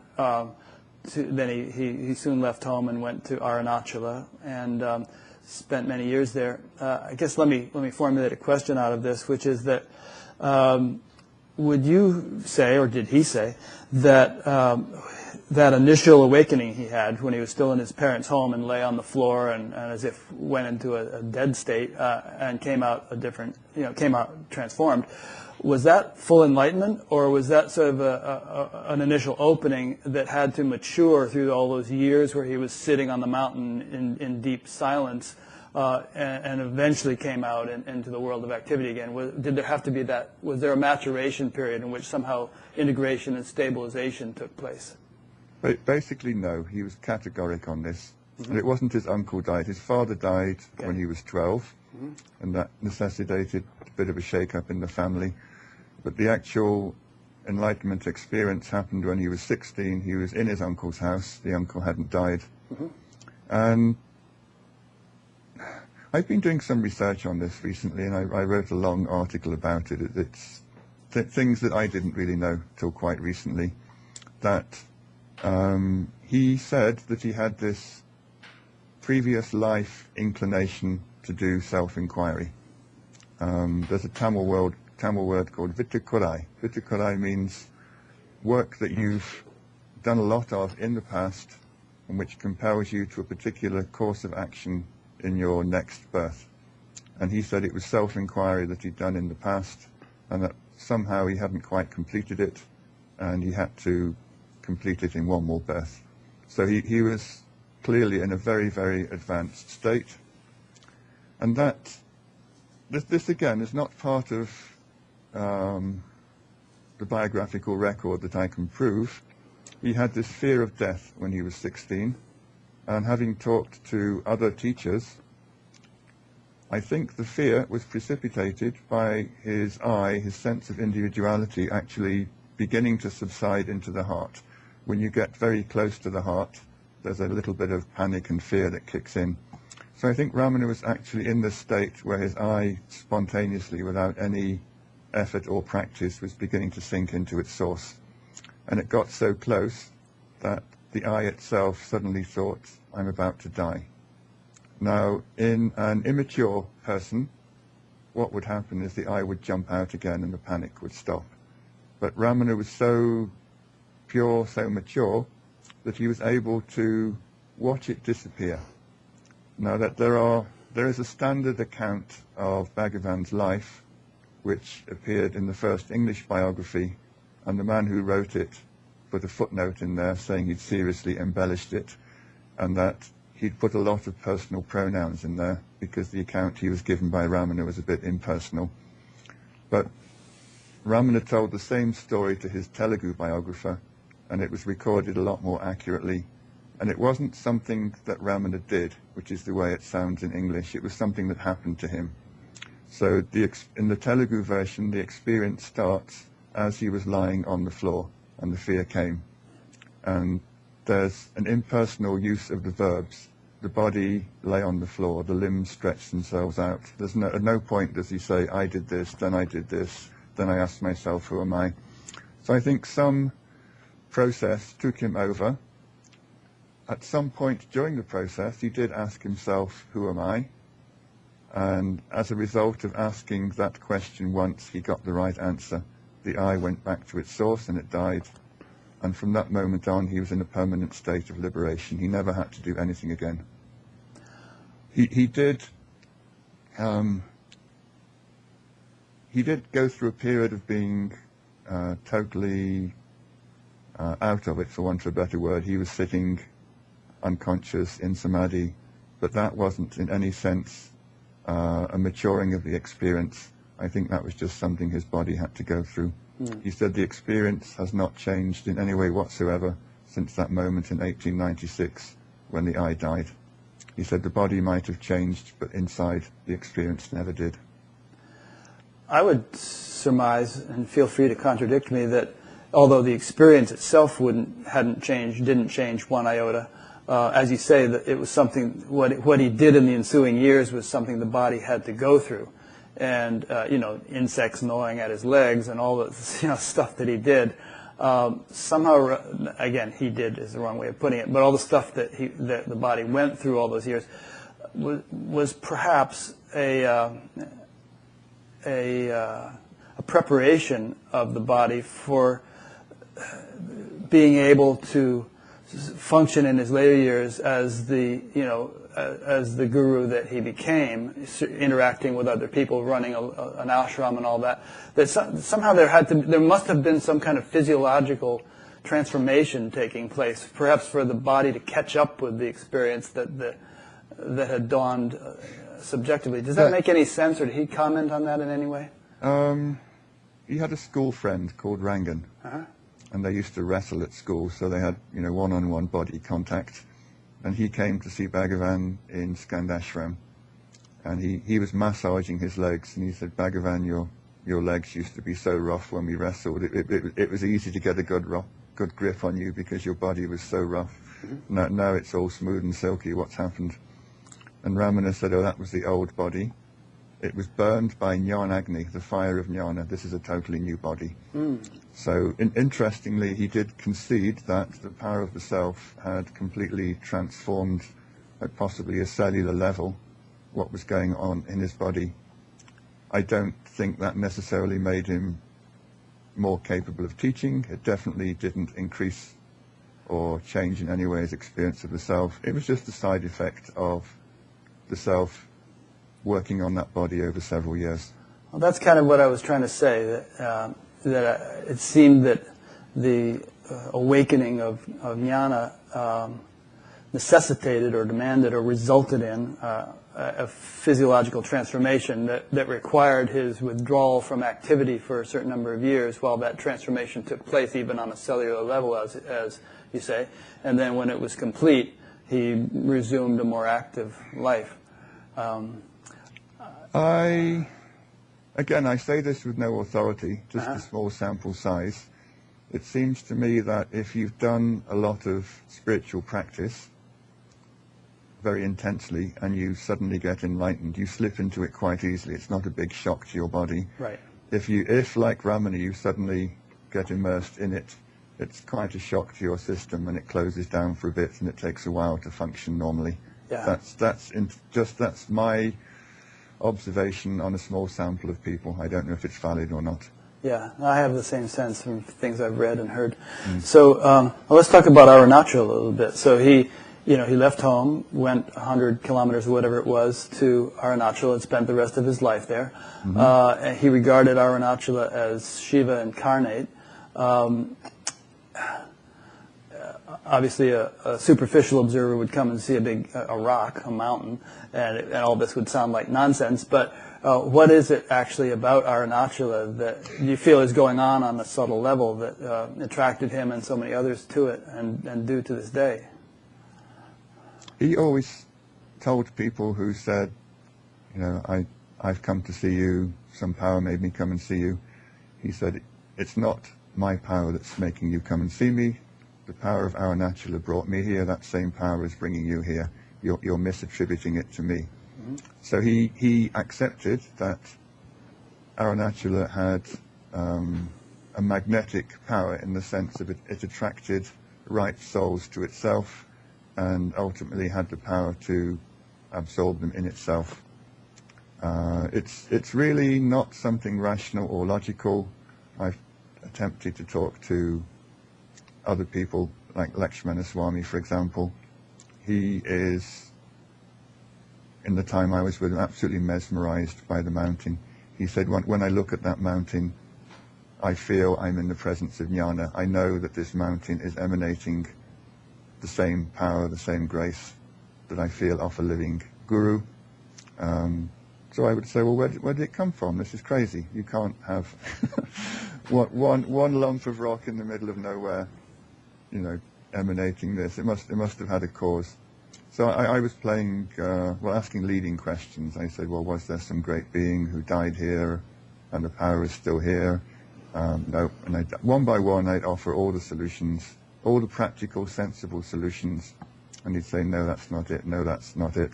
I can't understand it. I don't know why, but I can't deny it. I look at that mountain and I know I'm in the presence of radiating jnana.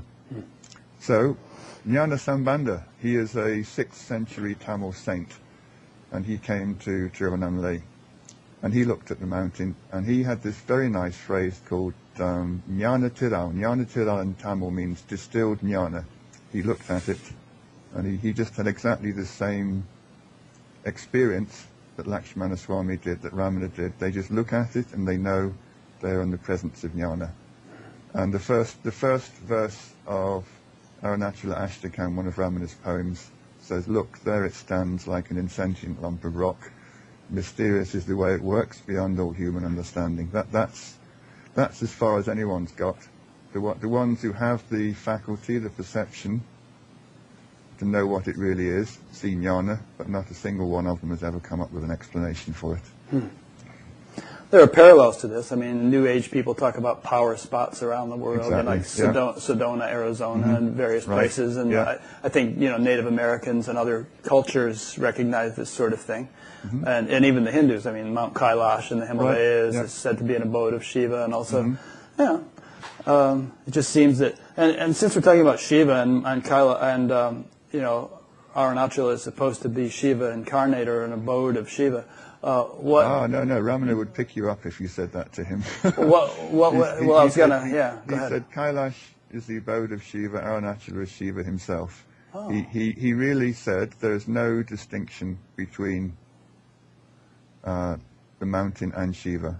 Meaning like the mountain is Shiva's body. The mountain is Shiva. It's not a place where he lives or hangs out or was once there. He said this mountain is Shiva himself. And what is Shiva? Who? What? This again, it depends on your perspective. It's how Bhagavan personified the Absolute. He came from a Shaiva tradition. His earliest influences were Shaiva. He read the Periya Puranam. This is the one book that moved him before he got enlightened. It's the lives of the 63 founding saints, if you like, of Saivism. And he just had this incredible surge of devotion. He was crying over the stories. That was about 6 or 7 months before he finally got enlightened. It came and it went, but it was a kind of precursor of the experience. So I think he had a very strong Saiva background. If you go through his the books containing his stories, he's often telling stories of all the great Shaiva saints of history. He knew all their poetry, he knew their stories, and he could barely get through them without crying. He had this really immense Shaiva Bhakti streak in him. So we've all seen the pictures of Shiva with the snake around his neck and the Ganges coming out of his hair and the blue throat and all that. But what Right. what actually does that represent? I mean, for Ramana, from his orientation, Shiva's not the guy on the poster. What's the real Shiva? Tamil has a nice distinction between Siva and Sivam with an M on the end. Shiva is the personal god with the snakes, and Sivam is the impersonal absolute who has no form, but he's the true Shiva. It's the difference in, say, Western terminology between God and the Godhead. So Bhagavan would talk a lot about Sivam, and for those who are theistically inclined, he'd tell stories of Shiva. But for him, the true Shiva was Shivam. That's the impersonal consciousness of Shiva. Okay. And so Arunachala was that impersonal consciousness in an Right. embodied form, Yeah. in a very So he mysterious way. exactly. So he never really explained it. He accepted there was a certain irrationality to it all, but he would say it's something you feel, something you perceive. You can't deny it once you're here if you've got that faculty. There was something very interesting in one of your books or one of your interviews. Let me see if I can find it here. The jnani's mind functions in the subtle Vijnanamaya kosha, the sheath of knowledge, through which he keeps contact with the world. That kind of jumped out at me. I understand, the sheath of knowledge. I'm sorry, go ahead. Isn't that a quote from S.S. Cohen, or he's quoting somebody else to Bhagavan? Maybe I was mixed up as to whose book I was reading. Right, but, okay. Yeah. Vijnanamaya kosha, the sheath of knowledge. Sheath usually means something which kind of occludes or hides, Right, like we were talking about Anandamaya kosha earlier. So is this sheath of knowledge something which could actually hide, or is it sort of an intermediating mechanism or faculty? I know this quote, and I have problems relating it to Bhagavan's teachings on the mind. I think that Bhagavan would talk a different game, if you like, to people who had a different background. He could talk Saivism to the Saivas and be very theistic. He could talk Advaita to the Advaitins and be non-dualistic. So I think this particular idea comes from a tradition that he was willing to explain, but didn't necessarily ascribe to himself. I see. So Bhagavan was quite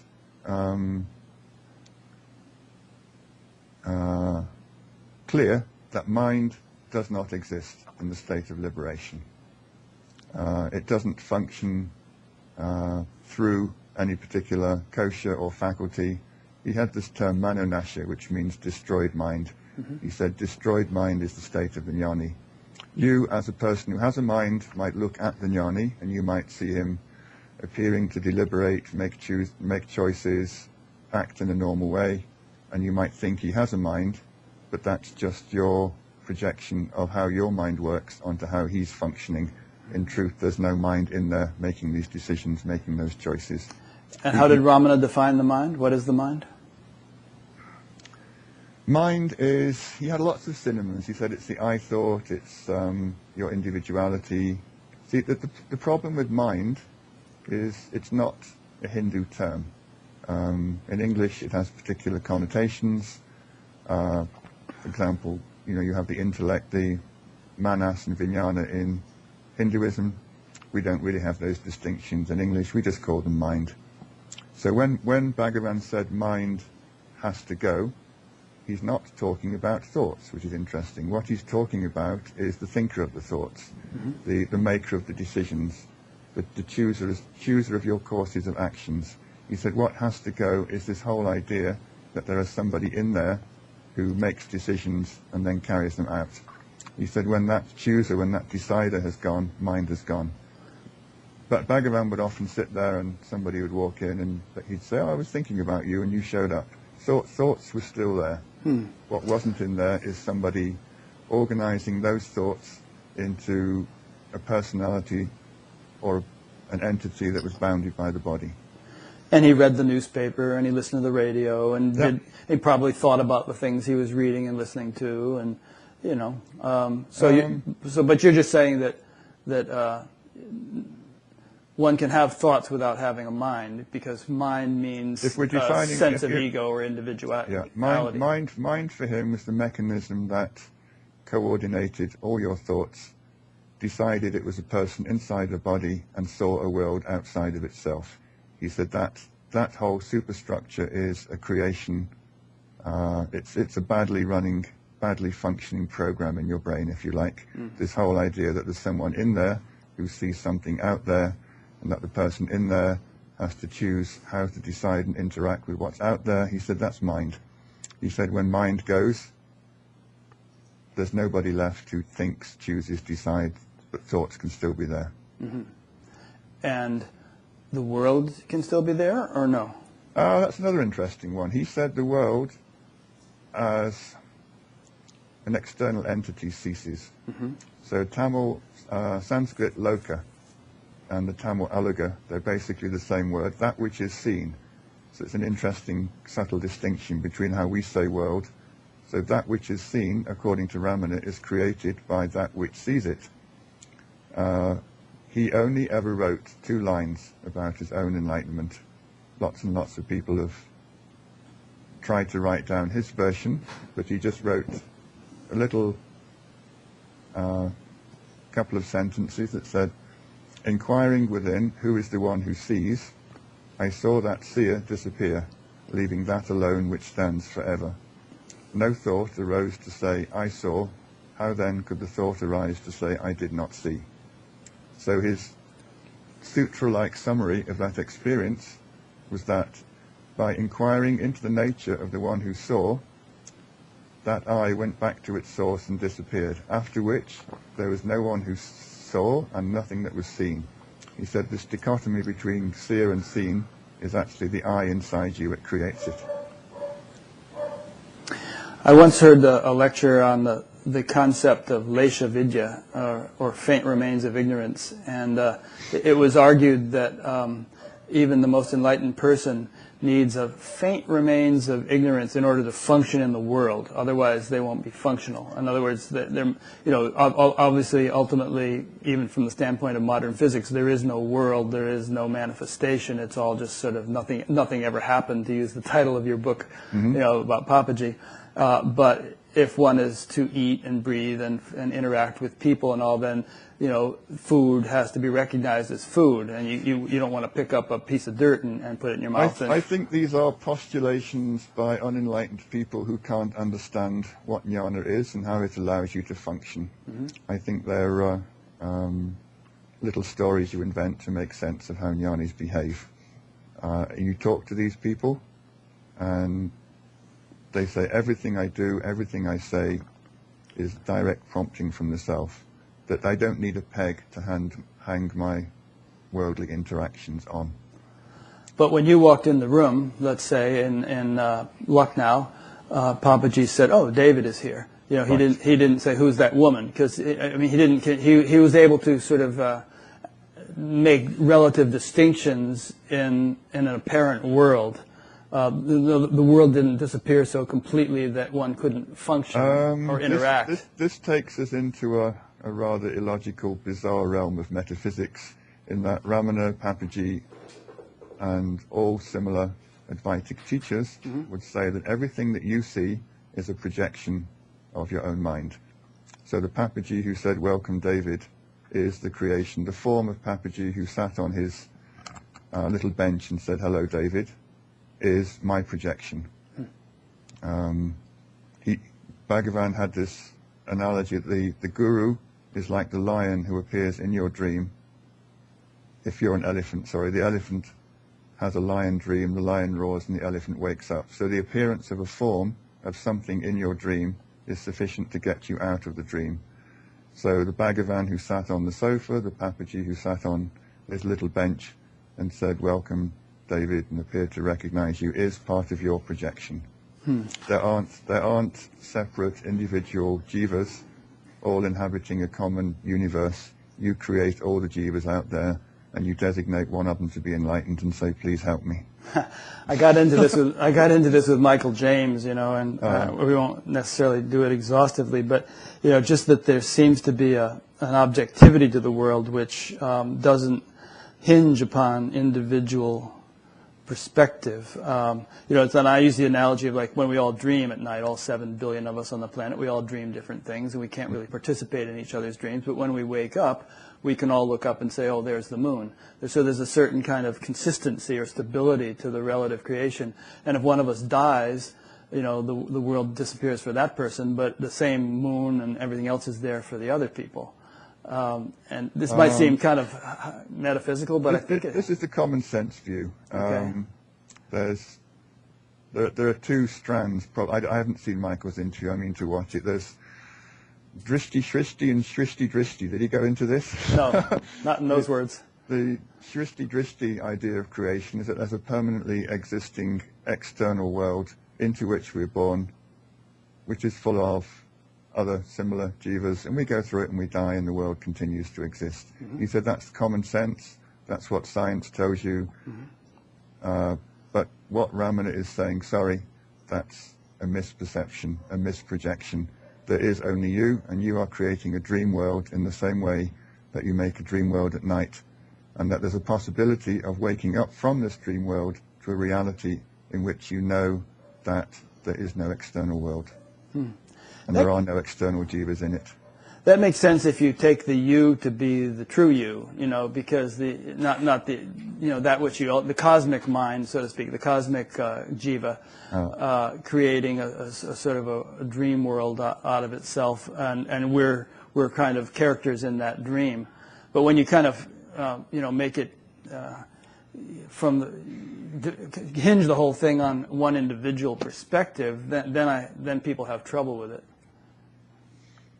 If they have trouble with it, then let them have trouble with it. You can't rationally argue this perspective, but the people who reach this state do have a common thread in saying this is your deluded projection, and when your deluded projection ends, then you abide as the self, and you know this to be the truth. It's not something you can rationally argue towards and come to a proper rational conclusion, because the basis of it is such an opposition to all rational processes, all logic, all common sense. You can't reach that conclusion and come to a valid mental idea that this is true. Okay. I'm not going to belabor that one because I'm not qualified, but it's just an interesting thing. There's one other interesting thing I found in you mentioned that at one point Nisargadatta was, very clear and explicit about the reality of reincarnation. Then later on he said there is no such thing. And presumably he was an enlightened man in both instances, and yet he completely changed his perspective on, very fundamental phenomenon, of life. So how do you reconcile that? I think he just preferred to give out a different message, put it that way. When I first went to see him, there was an edition of I Am That, on the cover of which was a conversation in which Nisargadatta gave detailed explanation of the mechanism of reincarnation. It's still in the book, but in those days it was the cover quotation on the book. But in the years I was there, which is 78 to 81, I never heard anyone get any explanation from him that supported this statement that was in his book. I think possibly that was an explanation he gave to someone who wanted that kind of mechanism. Whether he believed it or not, I don't know.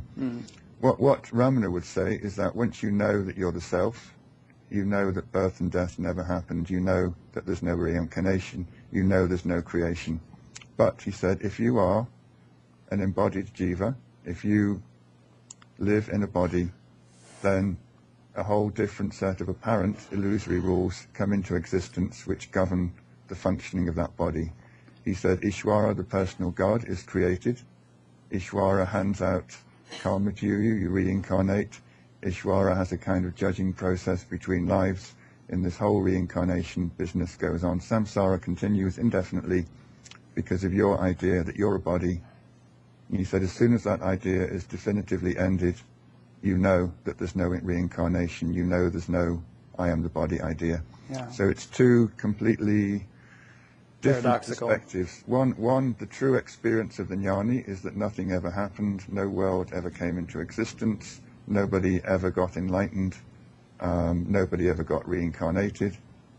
But you can't say that until you're in that state, or say it with direct experience, knowledge, and authority. For everybody else, there's karma, there's reincarnation, and it doesn't end until you get liberation and destroy this I. I think that's an important point, because there's a lot of people who do what you just said without having actually experientially realized the ultimate reality. They appropriate the understanding of that reality and try to apply it to their relative life, and Right. they'll go around saying things like there is no reincarnation, or there is no karma, or there are no consequences, there is no doer, and yet that's not what they're actually living. Exactly, I agree. So long as you think your body functioning in the world, you're going to accumulate karma and you're going to reincarnate. Ramana was quite clear about that, but he said that's the whole edifice is a deluded perspective.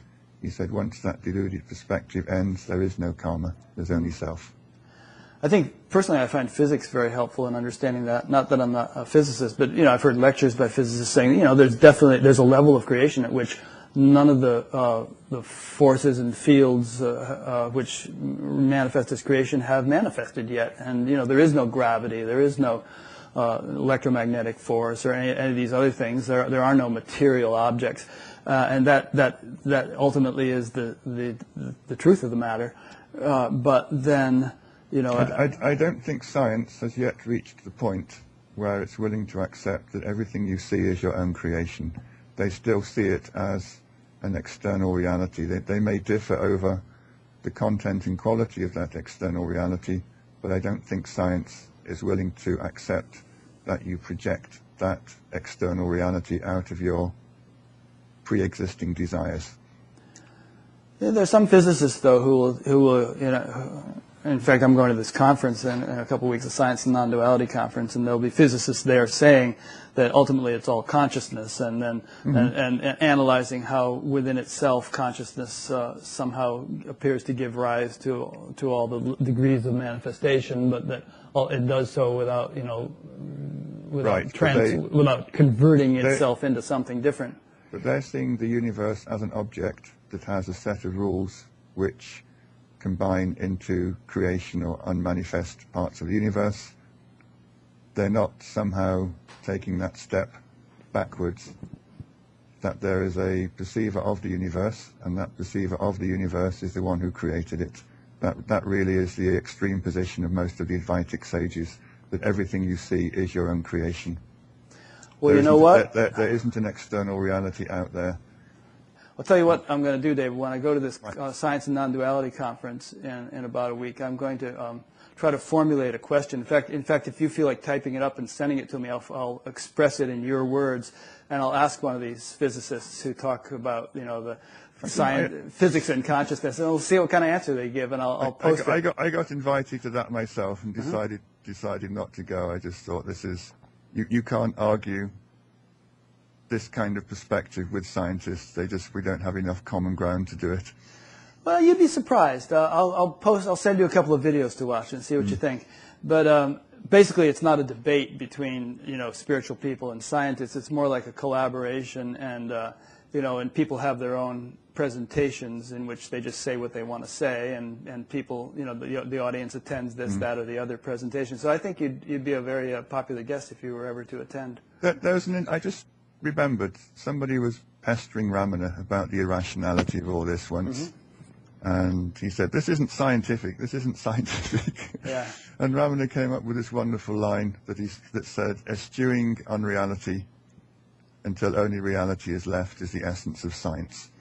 I think that's a really good compromise. What Ramana is saying is that you have to hold on to this sense of I. That's your hypothesis. If we're back in the scientific world, he's saying, my hypothesis, which I'm giving you to test, is that there is an I which creates and manifests a world in front of you, and that if you hold on to this I to the exclusion of all other thoughts, it will go back to its source, and you will surprise yourself by discovering that not only does the I disappear, the world that you projected also disappears. So that's the hypothesis I'm giving you to test. We can't argue about it because we can't come to a conclusion. You can only prove or disprove that hypothesis by holding on to that eye, watching it disappear, and then if you do it properly, you will discover there's no world out there in front of you. Very well put. And ultimately, this is, as we started this interview by saying, ultimately this is an experiment that one has to, each person has to conduct for themselves. So you can't take somebody else's word for it. Nobody else can validate your world because they're a creation within your world. That's what Ramana is saying. It's a bit solipsistic. But what he's saying, unlike solipsism, which says that everything is only your mind, what Advaita says is that there's a substratum behind the mind, out of which mind manifests and appears as you, as the world. And he said if you take the right approach, grab hold of the right thing and study it, then mind will disappear, I will disappear, world will disappear, and you yourself can validate what I'm telling you, but you can't do it any other way. We can't argue it out. You have to follow this experiment, prove this hypothesis for yourself, and you'll end up in that state. Yep, very well put. Well, I hope I've done justice to your whole life in this interview. It's such an interesting life you've lived, and you've done such great work with writing all these books, and I'm sure you'll have a very humble response to that. But a lot of people really appreciate all the work you've done. And can I just bring in something totally inconsequential? Sure. On your site, you've got a quote from the Incredible String Band. Uh-huh. Whatever you think, it's more than that. Right. I think I was a string band fan back in the 70s, and I think the first spiritual song I ever heard was Maya, Maya, all this world is but a play, be thou the joyful player. So that was my starting point, the Incredible String Band, way back when. Yeah, and that particular quote of whatever you think is more than that is from the song Job's Tears. Right. In case you want to listen to it. No, I know them all. They were all running around my head for years in the 70s. Yeah. It's just nice to see a little quote coming back from my past. Yeah, I love them. I still listen to them from time to time. Cool. So let me make a few wrap-up points. I've been speaking with David Godman, who has written numerous books about Ramana Maharshi, Papaji. Did you also write a biographical one about Nisargadatta? No. No, only that interview you read. Okay. Nothing in book form. Yeah, but you've written probably at least a dozen books or so, and I'll be linking to them all from your page on batgap.com. Thank you. And also to your website or sites. I guess you have a blog and a website. And so, people can get in touch with you, I suppose, through those things if they wish. They can read your books. And I hope we'll have another conversation sometime because I feel like we've barely scratched the surface. So do I. I'll come back. The only problem is... You go to India. I have a poor connection in India. Maybe I can find a good one there, but... or sometime when you're back in the States, a year from now or something like that. You've caught me on a good day. I've got a super connection right now. Yeah. So for the sake of those listening and watching, this is, one in an ongoing series of interviews. There are nearly 200 of them now, and they're all archived at batgap.com, BATGAP, and listed both chronologically and alphabetically. They exist both as YouTube videos, if you want to sit in front of your computer and watch videos, or as audio podcasts, if you want to subscribe to the iTunes podcast. And there's a link on Batgap for doing that. There's also a discussion group that crops up around each interview, and each interview has its own sort of dedicated discussion area in the forum, so I'll be setting that up for David. And what else? There's the tab there which you can click on to be notified by email each time a new interview is posted. There's a donate button, which I appreciate people clicking and donating if they have the means. And do you have a day job? Is this your? I do have a day job. Yes, what do you do? I do search engine optimization, which means getting more traffic to people's website. And I'd like over time to have this interview thing morph into my full-time gig, right. But it's taking time. It's a little bit tricky to monetize because you don't want to exclude people, by saying, you can't watch this unless you pay X number of dollars. That would drastically cut the viewership.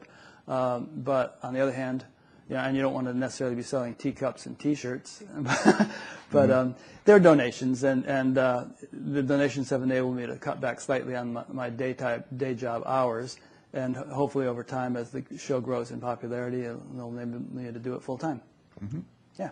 Nice to talk to you. Thanks, Happy to David. come back. We had a good talk. Yeah, thank you, and we'll talk to you again sometime. Okay, thanks. Okay, bye-bye.